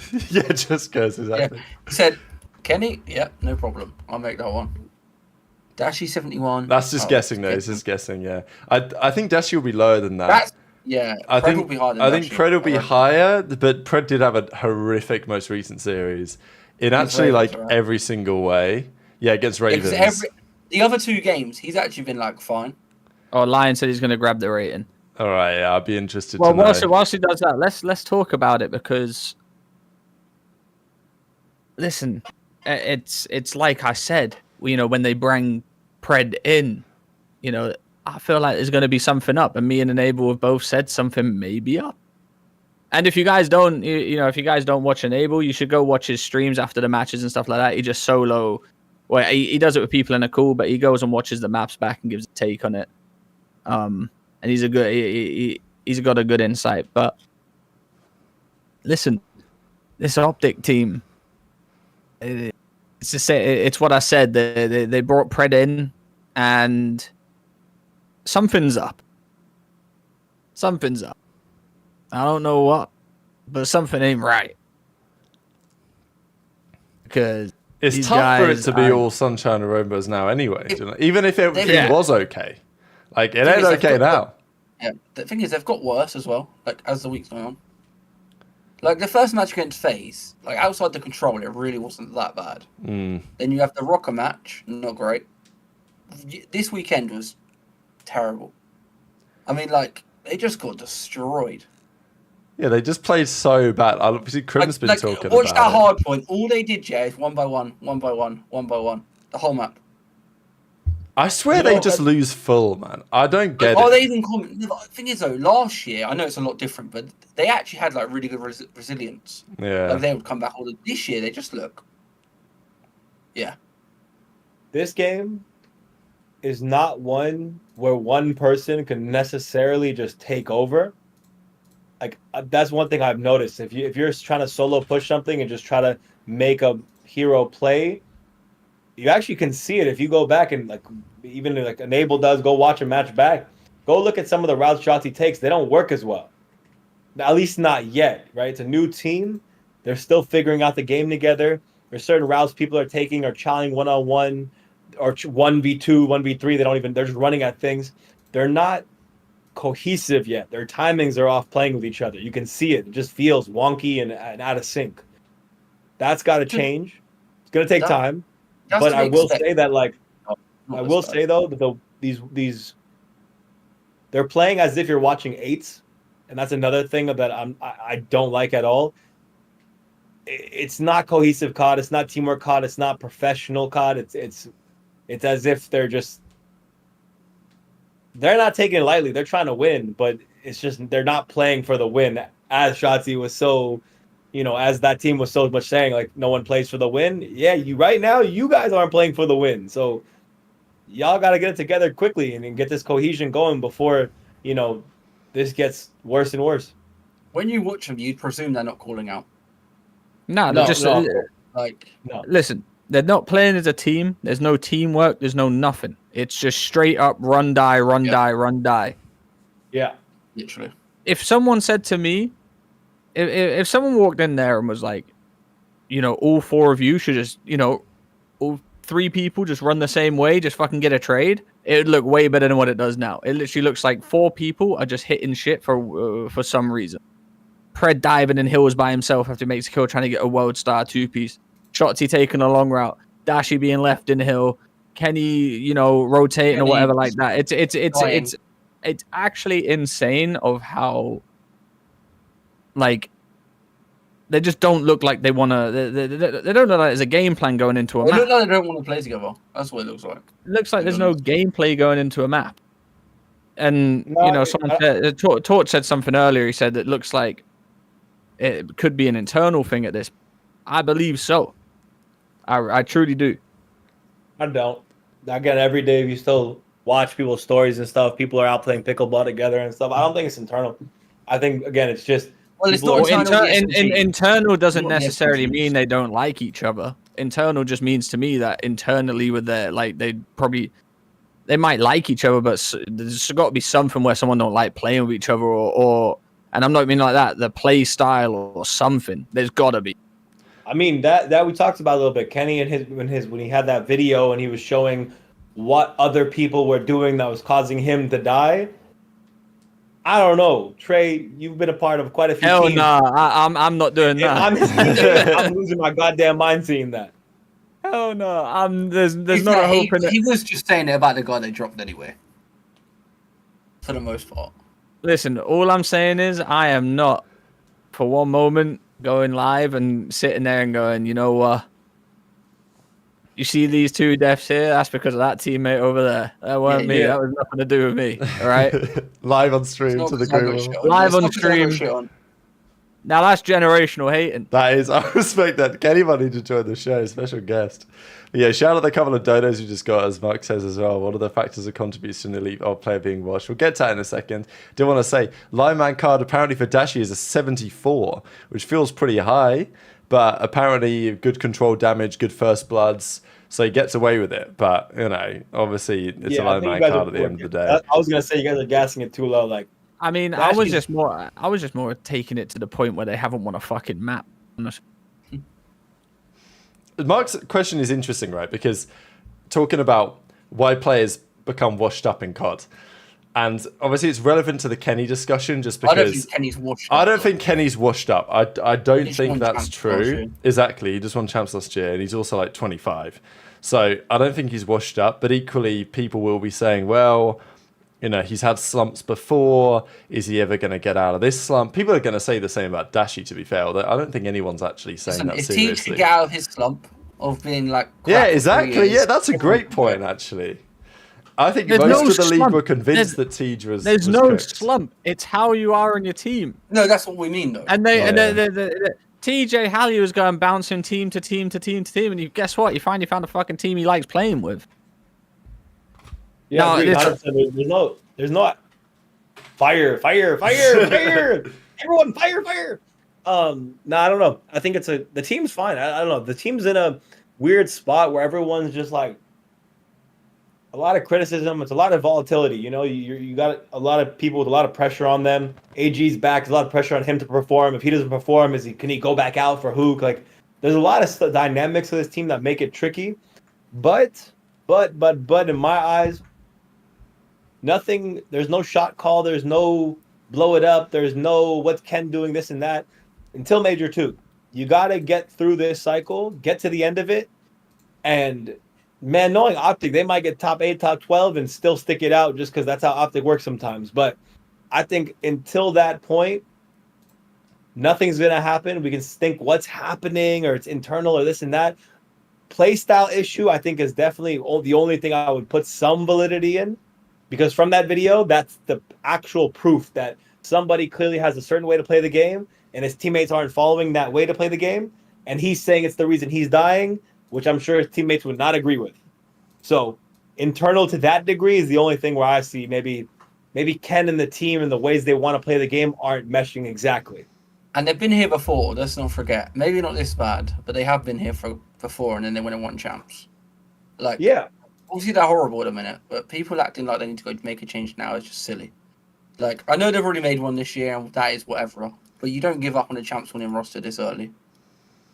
You just don't. Yeah, I mean, to be fair, even like C9, for example, had a terrible, even very small example, right? They're not a championship roster. They had a bad Major 1. They come named Major 2, looking better, improving. They stuck it out even through a lot of criticism. Again, this is not a championship roster we're talking about. So OpTic having one bad stage when they just swapped a player back in, it's not player the that hasn't played for 2 craziest months thought in the as well. world. It's not that crazy to think about, actually.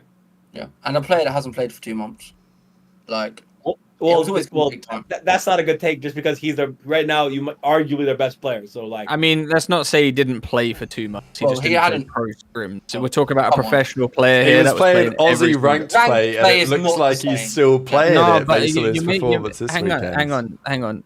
Listen, it's not like he just took a break for 2 months. He was playing COD every single day. The only thing that changed was he wasn't in scrims. I'd say that's But quite a big change, to be fair. he's still a pro. I get that, but yeah, I get it. He's still a pro. He knows his role in the team. Before he left and when he came back, it stayed the same, Ronnie. Nothing's changed. They're just not a good team, right? Yeah. I mean, I'm gonna stick with Trey here on this one, and really think it's just a lot of things have happened to this OpTic roster. They just need to figure it out. Play styles need to come together.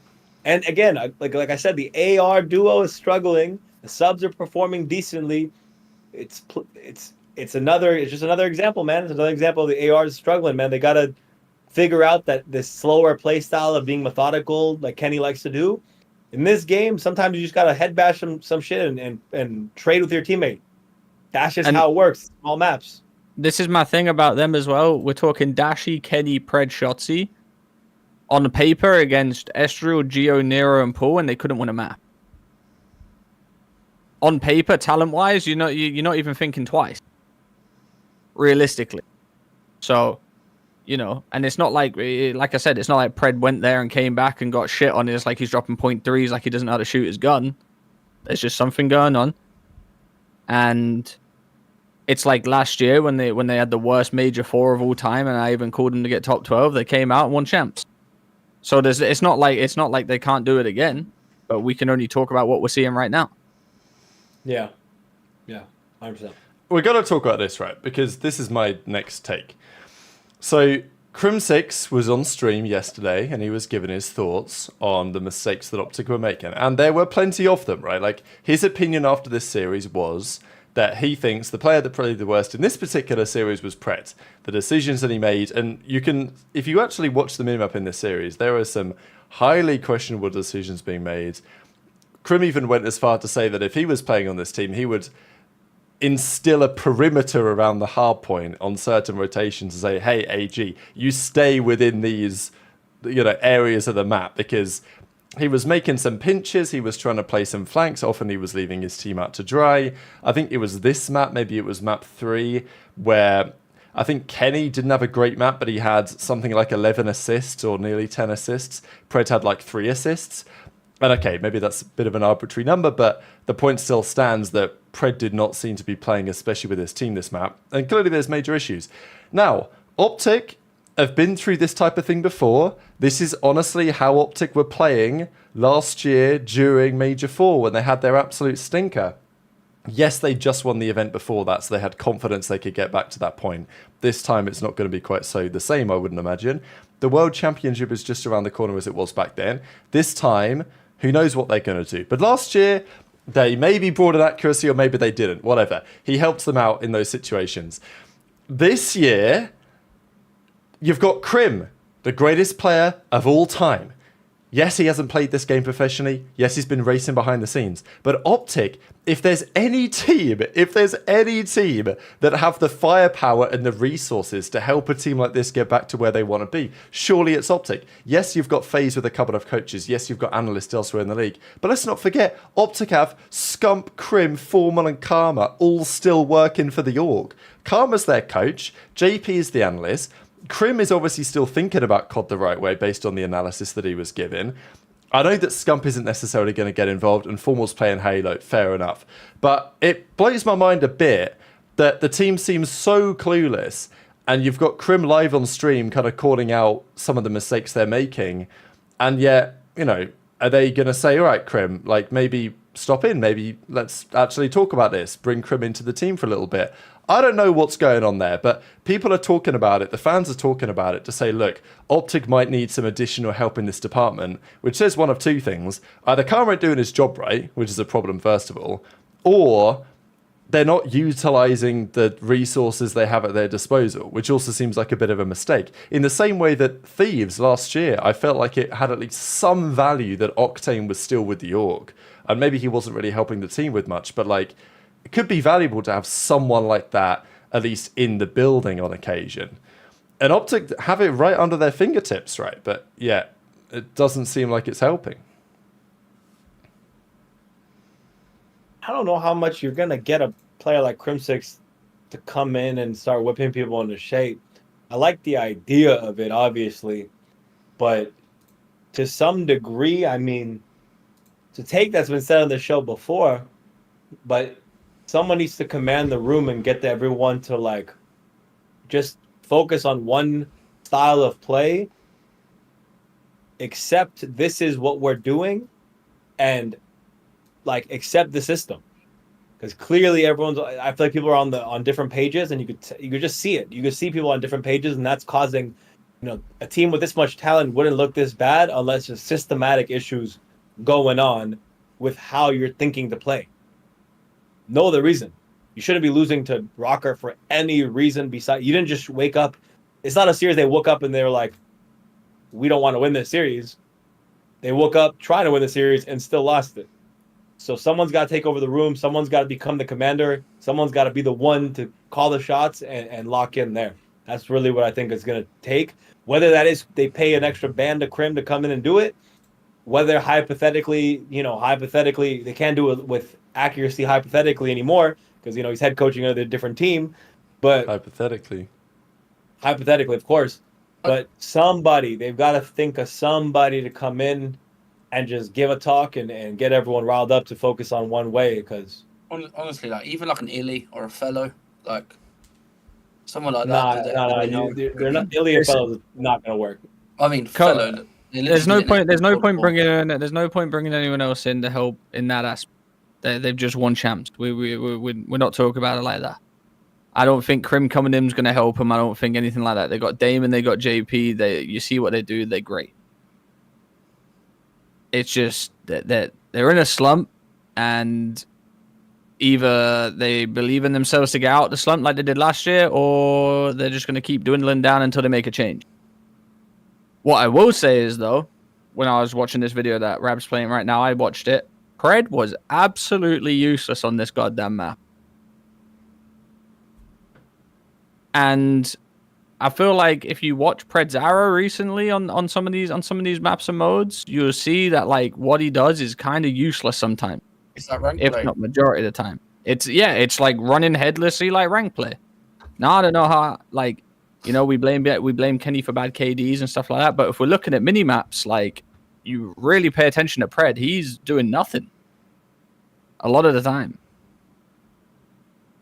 That's what I don't understand. This is genuinely my question to OpTic, right? They've not streamed scrims, fair enough. I don't think I'd be streaming scrims either. But genuinely, what did they do for the last week? Like, after getting 3-0'd by FaZe and Rocker, what actually did they do? Because they got worse. That's what confuses me. They didn't even look that bad first. They played worse COD after a week of knowing that this was a massively important game. Everyone knew that this Ravens game was critical because they lose this.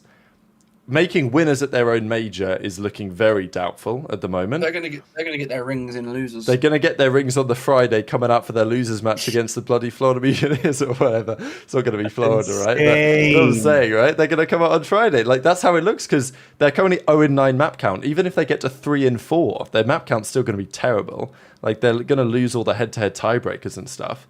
So everyone knew this series was super important, and what did they do? And it's not like Ravens are a surprise package team. Like a team like Miami, or maybe a team like Cloud9, they can come out, their guns can be shooting, and they can fry you. And that's kind of true for Ravens as well. But also, Ravens are a pretty damn structured team. You know how they're going to approach situations. They play the game in the way that Slasher wants to play the game, which I personally like, and especially in Search and Destroy it worked. The Search was a travesty as well, because, okay, Ravens are going to be good at Search, but the way that OpTic approached it was just, it's like they spawn in and they're like, should we hit A this round? Should we hit B? Yeah, they had no strats. It's like, do we have a strat? Like, have we prepped anything? Like, we've got one game this weekend. It's against Ravens. We can watch their play. They literally played it the day before Ravens in the series they played as well, when they beat Rocker. So it's like, I just don't know what they did for that week, right? That's what confuses me. This is my summary on the boys, on the OpTic boys. Love them to pieces, but Kenny can't buy a kill. Pred ain't nowhere near the kills. Dashy left in hills, and Shotzy's just doing Shotzzy things. That's my analysis on it. They're not playing as a team. They're all doing their own thing, and it's fucking wrong, and they know it. It's terrible gameplay, what I'm watching. Terrible. It can't get worse. That is the only positive. No, it can. Actually, it can get worse next week. Wow, some of your takes today have been real interesting. I'm gonna let you know that it could get a lot worse, brother. Listen, Well, they're 0-3. They're 0-3. They can go every loss again. They can get worse, and guess what?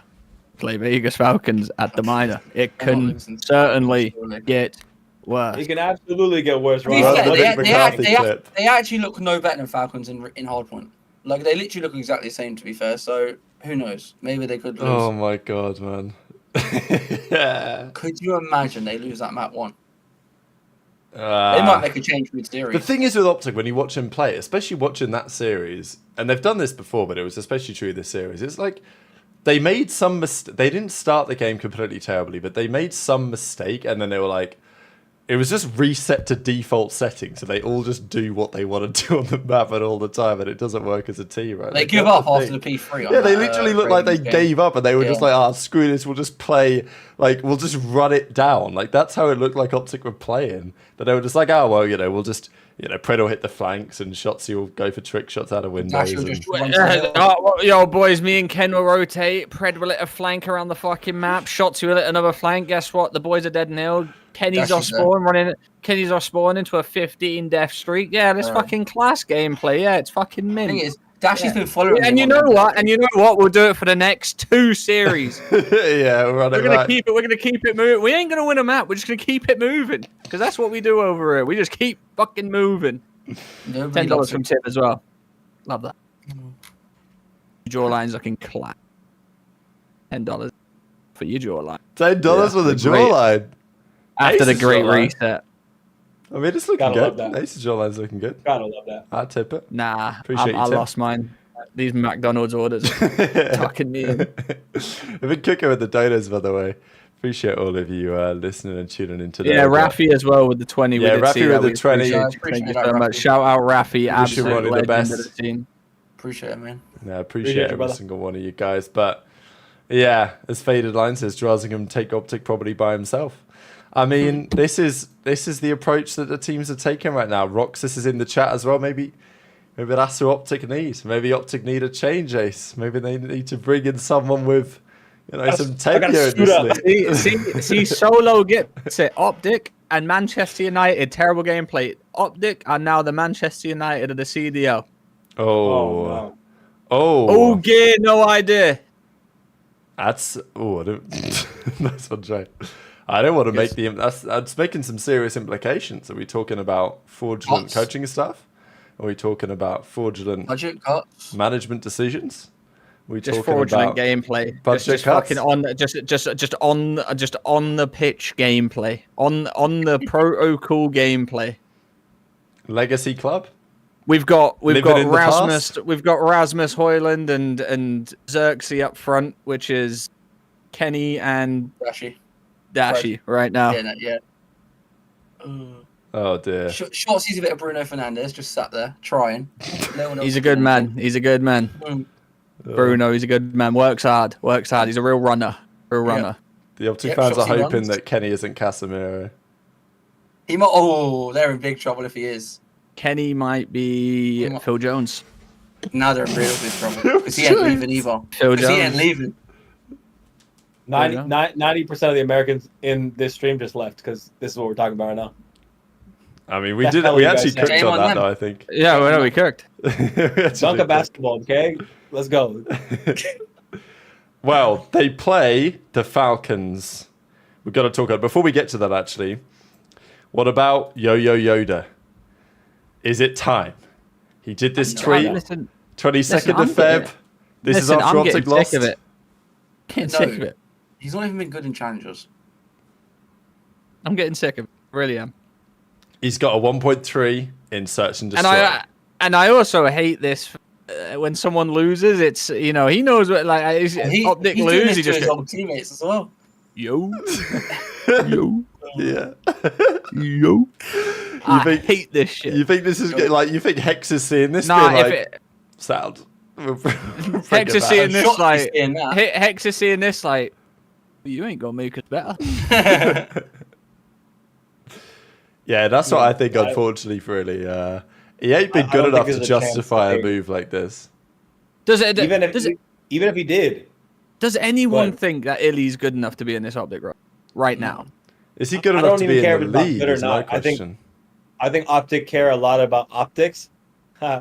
OpTic care a lot about content and optics. So I think having someone like Illey who has bad PR around him and such wouldn't be the guy you want necessarily repping your org and participating in the podcast and everything else you need to do. I'm not saying they're a content org like that. I'm more saying just that is something of importance that you have to weigh out. Are you going to take Ken who's struggling or a guy who in challengers isn't even winning and pull him up when he's also a liability in possibly another route? So I think honestly, even if I had to be a betting man, I would say there's more of a chance of Tyler Fellow. I was about to say, he's the only AR in challengers I see that they would even think about. Yeah, there's a higher chance of him going to OpTic than there would be in my mind of Illey going to OpTic, and that's no disrespect, but there's other things being an OpTic member that come with it than just your gameplay, and that's just the reality of what it is. I will say this. Yeah, we'll get into that one in a second. Boom! We'll get into that donation in a second. I will say this. The stigma around not playing well in challenges to come into the league and equating it to the same thing doesn't necessarily. No. It's not the same because you've seen challenger players come up that aren't necessarily doing well in challenges or not winning in challenges and then coming through and winning the league. I just don't think bringing in Fellow, bringing in Illey, or anything like that makes the OpTic team better. That's where I stand. I think the Torch problems with are a more 50 bomb. fundamental than that. Yeah, this Torch is with the big ass 50 bomb. My guy. 50? You guys are What the best about in the courage business. Great or analysis. not? Keep up the great courage. You mean encourage? That's what I said. Oh, encourage. Oh my god. Yeah. Oh my god. I What thought about you encourage? thought you meant Jack sort of- Courage Nah, Dunlop listen, coming back listen, to 'cause cast their Encourage is tournaments what- because they're playing like bots. I mean, encourage giving us to encourage. Yeah, No, no. encourage is like, nah, this roster change shit ain't. This challenger shit. This might not. Motherfucker, you've been in challengers for 4 months. What you want about this ain't for you? Dude, And he was on that the shit he was on so top funny. 16 for the first 3 months. That Oh, shit, when I saw it, was so funny to see a challengers guy be like, "Man, this shit's tough, huh? The We're talking about, like- it's tough, bro." We're talking about people that have been in a challenger scene for 4 years that should have been picked up 3 years ago for basing it off that, and he's like, nah, man, this might not be for me, man. And he's had an org, by the way, for the first 3 months. He has one of the greatest PRs around him Yeah. in challengers. He's Yeah, gonna so I was get. gonna say he has probably the most hype of a challengers player in a while, and he's didn't even still play that well already last having. stage. No, I was about to say he's not even the best on his team. He wasn't even the best on his team. Yeah, He but just yeah, he's got had- generational PR. he had And a I'm really part of good it, to be hype. fair. He had great hype, but that coming out as that kind of mentality, just to say for any challengers player, someone watching maybe who's thinking about it, that will hurt your stock if people think you're brittle. I can tell by that already one think video that this guy's anyway. weak. He's a brittle character, and that's gonna make people not want to play I with like that brittle. I fuck with that analysis. him. Hey. Noted. Good. This guy's also fun. You gotta hop up in a second, Ace, or are you good? Yeah, I'm about to hop off right now. So All good. It's been a pleasure to have you by while the Embedded Institute gets built up. absolutely, be back. Pre-show. What days up to play? Friday, So they Saturday. play Friday. We'll be back for the pre-show on Friday. Don't miss it. Like the stream. Bye. Bye. Pre-show. We'll see Ace in a little bit. While he disappears, I'm going to press this one, and we're going to come. Look at that. The cams actually kind of sorted themselves out without too much difficulty. Generational work. See what someone put in the chat, Rab? He goes, yo, is Trey getting fat again, or is he just too close to the cam? So that's why I told you I'm locking back in. You hear Trey's on his bran flakes. Bran flakes, fruit, and pasta. You're about to see me fucking wham. Nah, not really. You're just going to see me skinny. Yeah. I'm gonna start. When are we leaving for Dallas?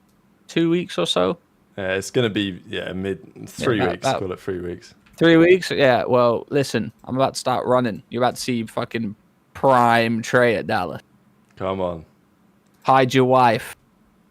Tennyson says, "Did you guys talk about Surge? We can yap about Surge real quick because they closed the week pretty good. To be fair, we don't need to talk about the teams anymore. We just talk about let's just do the major. Let's do the bracket because we can run through the teams as we get through this. I think everything's looking pretty good. I was gonna touch Trey's cam up a little bit, but all good. So this is the bracket, ladies and gentlemen. What do we think is going to happen here? We, I guess, can start from the top. Boston plays Surge. Surge have had a good couple of weeks. They've looked much better with Neptune. Neptune's been like a generational mid-season pickup. I mean, to be fair to Rambo, like maybe it's time for a little tweet check as well, but he does deliver some good mid-season changes. It's a shame that his off-seasons are absolutely horrific. Like he ruins the work mid-season in the off-season, and he saves it again the following one. If he started making the changes that he made mid-season, he might be winning championships. But no, he's just been tweeting about the ice hockey. I think that's all he's been talking about. So, at least he doesn't tweet when they win, but not when they lose. Like, at least he just never tweets. He just never tweets. Surge were looking very good though. They look really good. I will let Ace. Neptune might be top 10. I'll let Ace have his hot seat take if they do well at the major. But as of right now, they're looking very good. My boy Nasty's absolutely tucking fools. Mm-hmm. Get shit on Simp. World star to Beezy. EU dominance. But no, they're looking good. They're looking good. I'm taking a Surge 3-0 over Boston. I'm not going to lie to you. I'll go Surge 3-0 as well. Oh, 3-0. I mean, I guess I get overruled. I mean, I'd probably give up Boston a map, but yeah, I think I'm not giving Boston a map. Thing is, though, like you'd only maybe give them the hard point, but then Surge have been really good in hard point with Neptune. So it's like, yeah, I agree. I think for Surge, I'm not trying to hate watch, but like I need to see a bit more from Abuza. He's not. He's not been that good this year. Like respect for. I mean, if he was frying, even though he's got to be blocked and unbeefing, like I would be giving him his clout, like his credit. But he has been pretty mid, to be fair, so far this year. And Neptune's come in and stolen the thunder big time, which is fine. Exactly. If Nep and Nasty keep playing like that, then Abuza can do what he wants. They're still going to win most series. But I need to see a bit more from him because 04 is always going to be a bit up and down. But I think you know what you get with 04, especially in Search and Destroy. Abuza has had his good maps in there, but he's not like been spectacular. So I think I want to see a bit more from him. Certainly if they're going to beat FaZe again. Well, I think they're all gonna get better with Neptune. Like I feel like we're judging Abuser when he was playing with Hixie. I think as a team collectively, they all get better with Neptune, but only if they stay consistent with. Because Neptune's having a generational run right now, and it could be a honeymoon period. The game just gets easier, doesn't it, in general? Because your team's getting more kills. Like it really is that simple. Like for everyone. Worth keeping in mind, gentlemen, this is, of course, a single elimination tournament. If you lose, you are dusted. All right, here comes the big one. It's OpTic Texas versus the Vegas Falcons. And listen, I just want to say this before we go, before anyone does some dog shit take. OpTic are winning this. Yeah, I'm about to say exactly the same. OpTic are winning this, but they're losing a map. The Falcons are going to win an S&D. Yeah. The Falcons are going to win an S&D. Promise you. It's going to be a 3-1, and the Falcons are going to win an S&D. All right. Falcons have currently lost 19 hard points in a row. If there's any team that they could beat. No. It's OpTic playing the way that they did the other day in a hard point. I'm like, In a hard point. surely not. No. No, you're all faded. You're all faded. Rab, I know, Rab, we ain't doing this for clicks right now, buddy. We are live on YouTube. There's no clickbait here, twin. Nah, like the thing, like, I really want this series to be interesting, but To me, PD makes a good point. Their closest hard point was against OpTic. And that's when OpTic were okay. oh my god! Right, listen, I ain't gonna lie. Listen. If They actually played OpTic close that series. if Falcons manage to get OpTic on Volt, we might be going to a map 5. Because they're decent at Volt, aren't they? yeah. It's the only map they The funny thing is, like, every team typically gives Falcons whatever map set they want because everyone's like, "We'll beat them anyway, don't matter." Yeah, OpTic are going hard on them vetoes. So yeah, well, I don't know. Like OpTic, I get worried for OpTic, man. I always get worried about OpTic because they might go in thinking, "All right, yeah, I know we'd be getting pissed on, but like it's Falcons." Remember last time they started 0 to 100 down? Skyline Like, Search, Vault Hardpoint, Vault Control, whatever. They can have their favorite maps. Like we'll just beat them on it. You know. OpTic will win, but I don't know if it won't be a smoke show. That's what I think because PD's not wrong. Like that was probably one of the closest series Falcons played was map 1 and map 2 against OpTic in the qualifiers. Yeah. You know. If 3-1 OpTic OpTic. lose, they have to make a roster change the next day. I'm putting Hex in. If OpTic lose, they've got to pick up the losing I team. They guarantee swap if they rosters. lose That's to the rule. Falcons, They will make a change the next day. Like, I could guarantee that. Nah, there's no way. Listen, They're not losing. as bad as I do believe Falcons are, there's no way they. I will literally do the next show. If You get a tattoo. but regardless of the tattoo, You put if more on the Falcons line. win this, I will do our next show in a fucking mankini. There is no way. You've got it. Listen, you got it. OpTic lose, I would do the next show in a mankini. They lost to an 0-12 Boston. It ain't the same. It ain't the same. The Falcons are Boston worse have though. talent. That's the thing. The Like Falcons are way worse. Boston was so Losing map ass, 5. but like they lose map somehow. 5 everyone. Boston will go in game 5. Yeah. But I said, but to be fair, that was Boston who hadn't won a map. Like I actually think that is true though, isn't it? Let me have a look at the. Yeah, but you're playing like. The I players know- are just off. I know. I do agree. Like Like, last some- year's like, Boston is Priest was better a than world this year's champ. Yeah, Falcons. Boston still had talented players. Yeah, You Priest can't was a argue. world champ. You had Snoopy. Like, come on. You had Ben Beans. Mm-hmm. And he We was won't like- talk about Pentagram. I was about to say, who was the last guy? He fits with the Saudis, but the other three, no. All right, so this was it, right? We found it up here. So this was Major 4 qualifiers last year. Boston lost 3-2 to Rocker. They then got 3-0'd by Thieves, 3-0'd by Surge, 3-0'd by FaZe, 3-0'd by Gorillas, and then beat OpTic 3-2. That was the run. You're about to be world champions, OpTic. Somehow, got bleached. This was unbelievable scenes. But surely lightning can't strike twice, right? Like this was and Falcons have won a couple of maps, right? Falcons are 2-12 map count. They ain't 0-12. So I'm telling you, we might. There is potential for a game 5. Like there actually is. Like if OpTic can, because the miner's not for like another week. Because Falcons aren't Like- that bad at control. Well, they are bad. We've still got 2 matches, right, Rab? Like of normal league matches, and then the minor. no, OpTic it's could, minor like, this weekend. It's minor this weekend.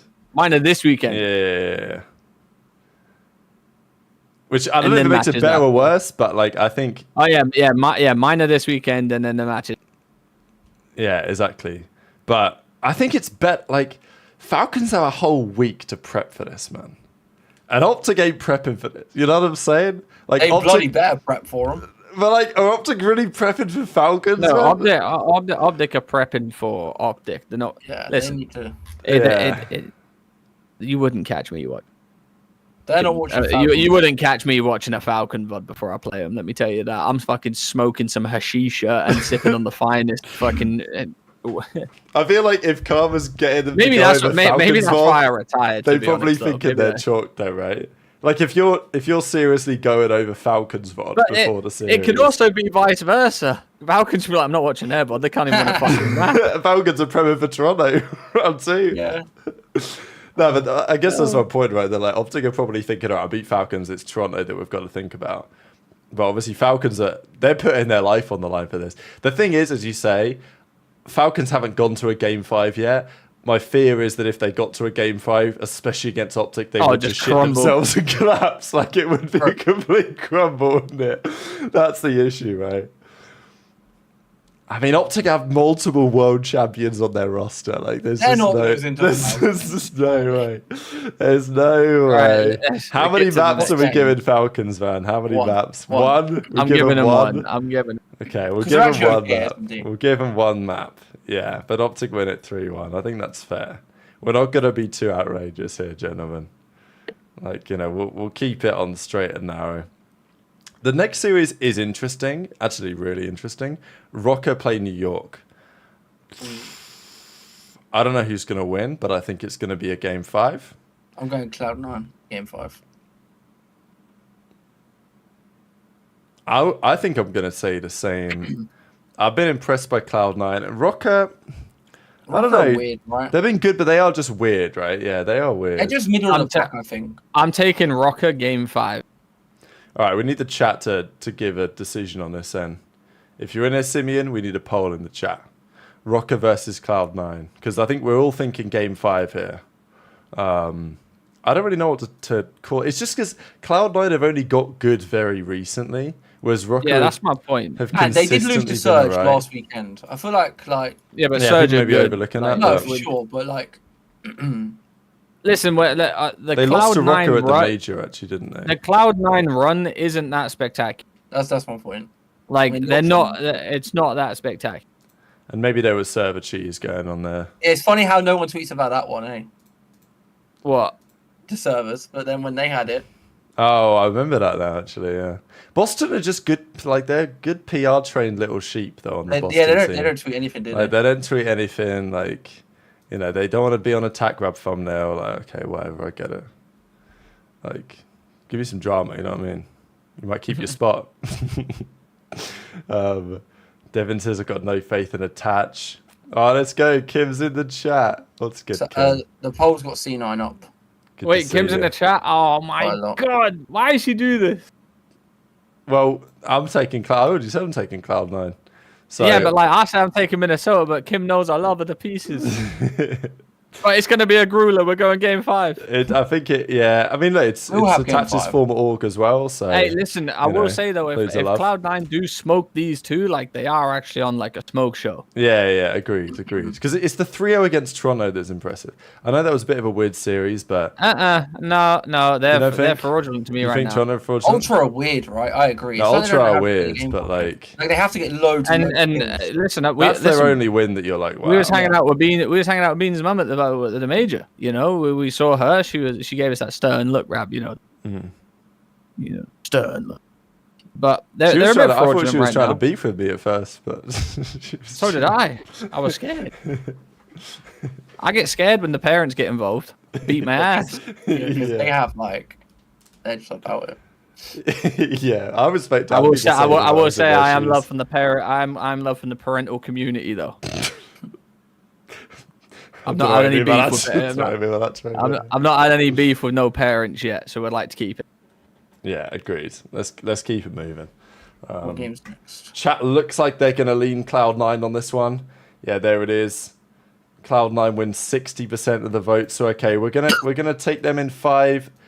I think that's the fair prediction, but it is a tricky one. And then you've got.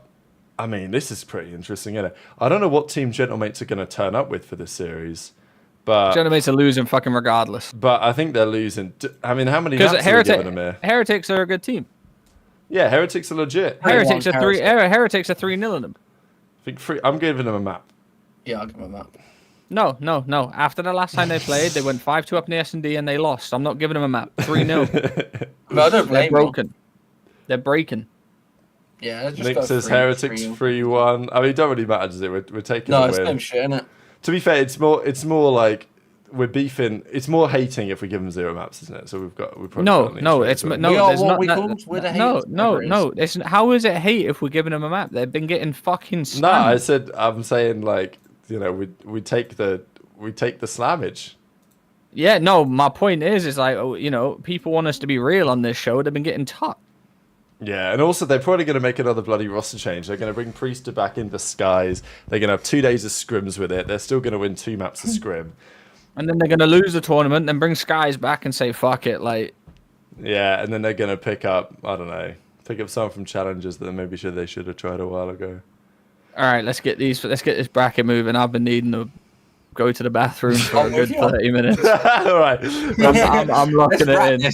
All right, let's keep it moving. FaZe plays Surge on the other side. Are FaZe gonna somehow win again? Surely, or Surge gonna win again? Surely not, right? Nah, I don't think they do. I think this is a FaZe, like, when you didn't want to lose, the team you didn't want to lose to FaZe against, like when they had a major or something like that, or only online, when a team beat FaZe, whoever played FaZe after, fucking hell, it was an absolute, like, it was a terrible showing.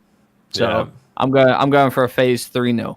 I'm going 3-2. 3-0. Sheesh. All right, I'll give it a 3-1. I think Surge win a map, but I just don't see Surge beating them twice in a row. It feels too much. In the middle, then. All right, Toronto OpTic we've got. I'm going Toronto 3-0. Might actually be a 3-0. I can't lie. Oh, we might have to do it though. I just don't. The thing is, there's no reason to give OpTic a map. Yeah, there isn't. You are right. Do you think if Ultra lose, they make a roster change for Insight? Maybe Merc from the Stallions to tennis and drops a 10. Appreciate you. I think Insight's pretty locked on that roster. I just think, and he's a good player. He just needs to speed the fuck up. I think Toronto are a weird team because I'm really not sure what you do to make them I don't think better. they're the type of team to make a change. Yeah, exactly. I don't think they'll make a change. I think they'll try and do a Cloud9, and I think that could work. Like, they could turn it around. They just look a little bit shaky. But when I was thinking about this Ravens OpTic series, because it's always difficult to predict against OpTic because they're the world champions, but I was just thinking about it and I'm like, have I seen anything from OpTic that makes me confident they can actually win the series? And I just couldn't justify it. I was like, in 5, Ravens win. In 4, maybe OpTic win. In 3, probably it's a Ravens win somehow. And I feel the same for this Ultra series, right? Like, have I seen anything? I know that Ultra have also been getting slammed, but they've still played competitive cards. And they were close with Thieves the other day. Their hard points look good. Their Search and Destroy is pretty respectable. They will go very hard in this type of series. So, yeah, for me, this is an Ultra win. There's no justifying OpTic winning a map here. They've looked terrible in everything. 3-0. Ultra 3-0, lock it in. GG. OpTic back to the drawing board. Can New York pull the upset on Thieves? I think the answer is yes. Will they? No. Doubtful. Well, this is going to be the judge. This is going to be the decider, whether they're a serious team or not. And with the way Thieves have been playing, I'm taking Thieves 3-1. I was going to say the same, 3-1. Yeah, I think so. I think it's looking good for FaZe and Thieves. So, like, you wouldn't be shocked if they won a map, for sure. But there's just, like, the thing is with Thieves is just, the talent's just a little bit stronger in each of the different departments, really. Like, am I taking Scrap over Sib? I know it doesn't really work like this, but when the teamwork is pretty good on both teams, you look at the sub-duo, and I'm like, Hydra Envoy, Kremp Mac, like, it's... Cloud9 are more prone. If you play roster to roster, like you're taking LA Thieves any day of the week. Yeah, and the only one you could debate is Sib Ghosty. Yeah, I mean, I'd probably compare the SMGs or the ALs the other way around. I wouldn't do Sib Ghosty. Scrap. Yeah, I'd do Sib Scrap and then I'd do.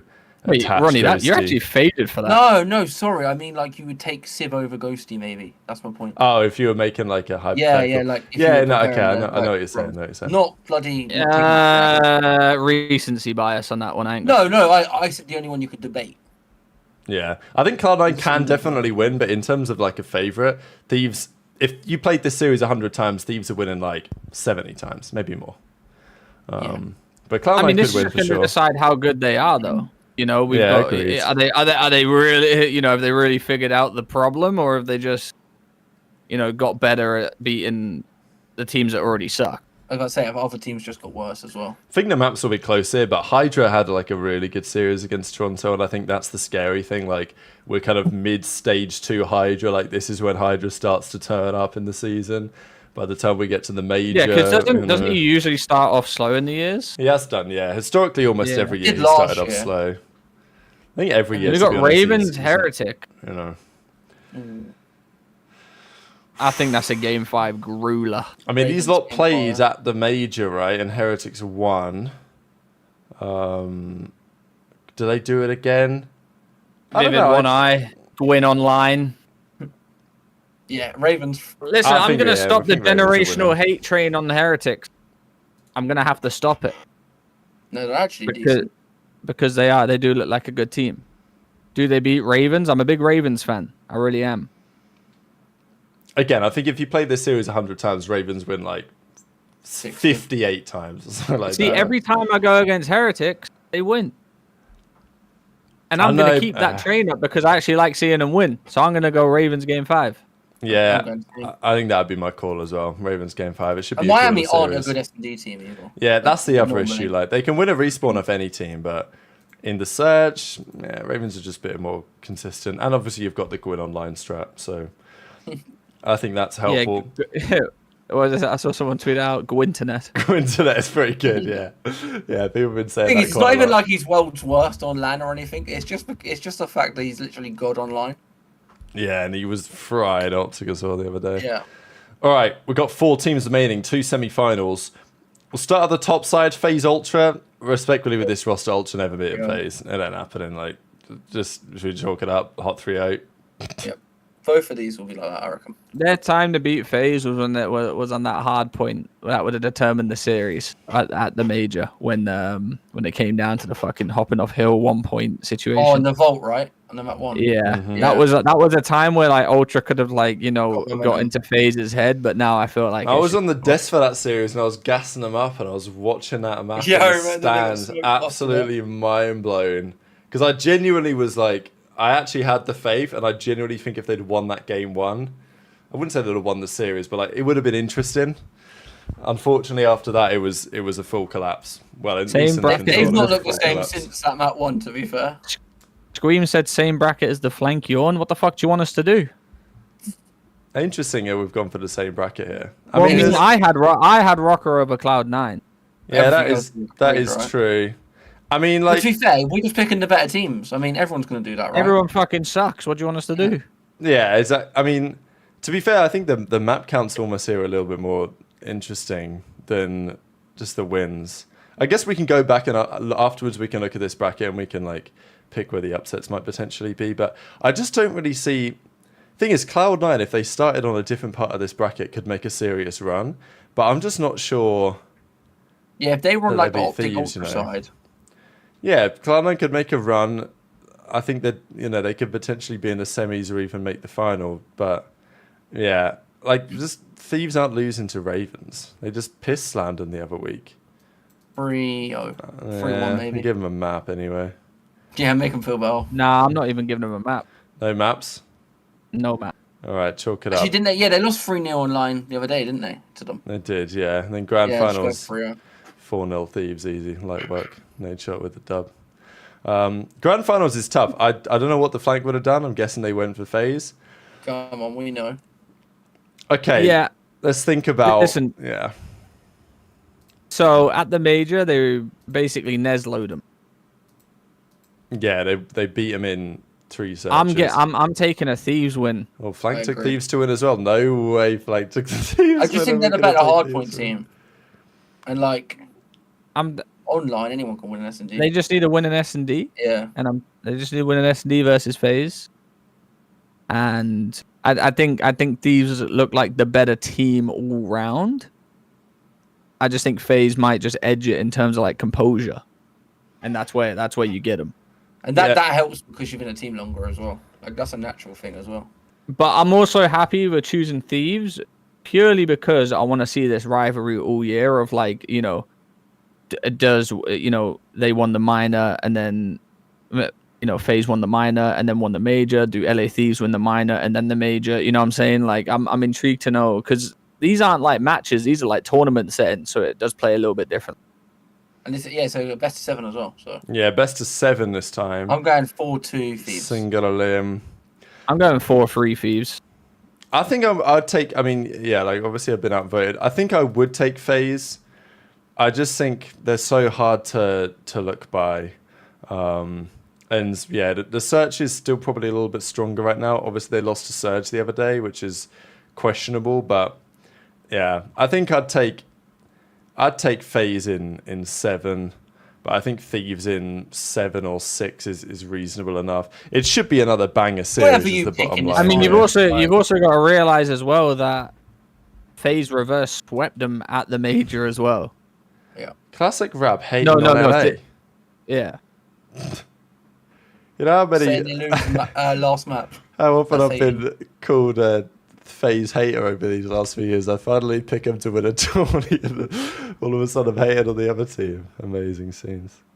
But yeah, I think honestly, either way you pick this, you can't really go wrong because It's a coin flip. it was like, literally game 5 and game 7, Yeah. round 11, the last 2 times they played. So you can't split the 2 teams at the moment. So I think either prediction is probably fair. If we go back in the bracket and we have to choose the maps where the most upsets are likely, I mean, where do we think? Could OpTic actually make the run? I guess that's the question. Is that right? Are we going to go out on a limb and say OpTic 3-2, OpTic Is 3-2? There it is. Is there an upset here? The only upsets Screenshot are this one. Cloud9. Surge could beat FaZe again, maybe. Maybe. This is Rab's goddamn motherfucking bracket changes is not helping my toilet issue. Yeah. I think this bracket is absolutely fine. Now, we'll wrap this I up think in we should about not 2 do it. minutes, ladies and gentlemen. Nah, But I yeah, think Could you imagine the OpTic actually winning the bracket, the upset could potentially come from Surge because they just beat them. Yeah. But they could beat FaZe. Is OpTic upsetting Ultra? Absolutely not. Right. Is Cloud9 upsetting Thieves? Not in my opinion. You know, is Heretics Ravens? Is that an upset if it either or wins? No. Is Gorillas beating Heretics an upset? Yeah. Is Rocker beating Cloud9 an upset? No. Is Breach beating Surge an upset? Yeah. You know, So but it's do like I see 3 any? games that could be Do I see any of these like changing? Potentially COD day to day, but I think the most likely insane run, if there is anything, is actually Cloud9 making the run. Because I don't see any other team, at least from round 1, being able to do it. Like, Surge sure. can't make the run all the way. Boston can't make the run all the way. OpTic, I can't believe, can make the run all the way. Falcons, let's not even talk about it. Neither can Heretics or Gorillas. Rocker can't do it either. It's only C9 who could make a crazy Dark Horse run here. But because it's single limit, it is possible, right? But yeah, I don't see any other team doing it. But we'll go back to what our bracket was, and it is about time that we round out the show. Ladies and gentlemen, it has been a pleasure. Good to see you all. This was the screenshot, by the way. So OpTic put this screenshot out the other week when Pred and Shotzzy were back. They were getting ready for their series and whatever. And you can see that they were scrimming here. And you can see that they were scrimming the Falcons. And they were up 182 to 35 in a game of Hacienda hard points. This has been... They never showed the end of the map. Imagine. To be This fair, I was doubt before it. the 0-9. Falcons veto this map every time, so I can imagine this is what happens every time they play it. Yeah, agreed. Rab and Trey, how do you feel about OpTic giving Illey a chance in a roster if they don't do well? That I just chalk it. No. 0 chance. Well, not 0. I don't see them wanting to bring Eddie back after all the stuff they went through with him and all the drama when he was on the team. It wasn't just the thumb stuff. Hang on a minute. It was Back up on just that picture. Yeah, go on. Wait, which picky do you want? Like the Pred and Shotzzy one. This one? Yeah. Yeah. You want to look at Pred's mix amp? Because people were talking about that. Nah. He's got this shit turned up to the absolute. He's got his cracked to the I'm trying to max. look at the picture because they're fist bumping in the picture, right? Yeah. This is a while ago. Like, this is for their first match, I think. The first match back, they tweeted this, I think. Okay. When they played FaZe. But they're scrimming on the left monitor, and on the right monitor, he's watching a Vegas Falcons scrim. Yeah, I'm a little bit That's confused. it. Because, and then obviously they got the stream up on the right there. Is this a little warm up map or something that they're playing here? Don't know exactly Yeah, what's yeah. going on, but I think so. OpTic need a bit more of this, a bit more fist bumping, a bit more team energy, and that's the other thing. They weren't in the same I room this thought- weekend, were they, Ronnie? Pardon? No, 2 of them weren't apparently, according to Tex. Yeah. Apparently, Dashi had something wrong with his teeth or something. And then who else went there? that- Fred? Probably Kenny. Yeah, I'm actually not sure. I tried to look at the cameras. I couldn't figure it out. Yeah, I was analysing the fist bump because I thought they were fist bumping. I forgot the second monitor was there from the picture I saw earlier, so I thought they were fist bumping over playing. that YouTube video. Yeah. It was Kenny and Dashi who weren't there in the building. It's just strange that, right? Like Kenny not being there after playing like shit, unless he's got a proper reason. It's like, I mean, I don't like speculating I why agree. someone's not there because you don't know, do you? It could be anything. I'm going to assume that he would have been there if he could have. Yeah, exactly. That's what makes it. It's just interesting, isn't it? It's just bad timing for them, right? Having all this and then like it just doesn't look like a nice environment at the minute for them. Well, that's the real Ryan Bacardi in the chat, by the way, as well. I just want to have a check. He's officially still here. Love to see it. It's been a while. Real ones know the Ryan Bacardi days of World War II days. World Yeah, War we II. know about Ryan Bacardi. Yeah, we know about you. Good to Yeah. see you still going. I haven't heard that name in a good couple of years. All right, gentlemen, it's time to close out the show. Been a pleasure. Ace decided to turn up, which was nice of him. I've realised I'm going back to these cameras, which is completely screwed. I'm not fixing them again. Sorry, lying about that. This is just what it's going to have to be. But yeah, gents, any final thoughts? Ronnie, thanks for hopping on. Thanks Thanks for having me. You know, glad you're feeling better. Appreciate it, man. No final thoughts from me. Thank you for everyone coming in, though. It's an absolute goddamn pleasure. Had over 1,000 viewers again. We're killing it. You know, the generational hater podcast is in full effect. Thriving. Thriving. Probably our best show in terms of like support and like all the donations you guys, absolutely incredible. As I say, feel free to check us out on the Spotify as well. I know that the Spotify viewership has been growing massively over the last few shows, so we really appreciate what you guys watch and listen over there, because it's not just you can't just listen on Spotify, you can also watch as well. We upload the whole video on there. That's how they run their platform nowadays. If you guys want to do that instead of watching on YouTube, you are more than welcome to do so. But that was Dope Check episode number 48. We'll be back in a couple of days to preview the OpTic versus Falcons series, and then we'll be back this time next week to talk about how the tournament concluded and how the Falcons just walked away with their first minor championship of 2025 of many to come. But yeah, it's been a pleasure, ladies and gentlemen. We'll see you very soon, and the Dope Check boys are out for the time being. Take care.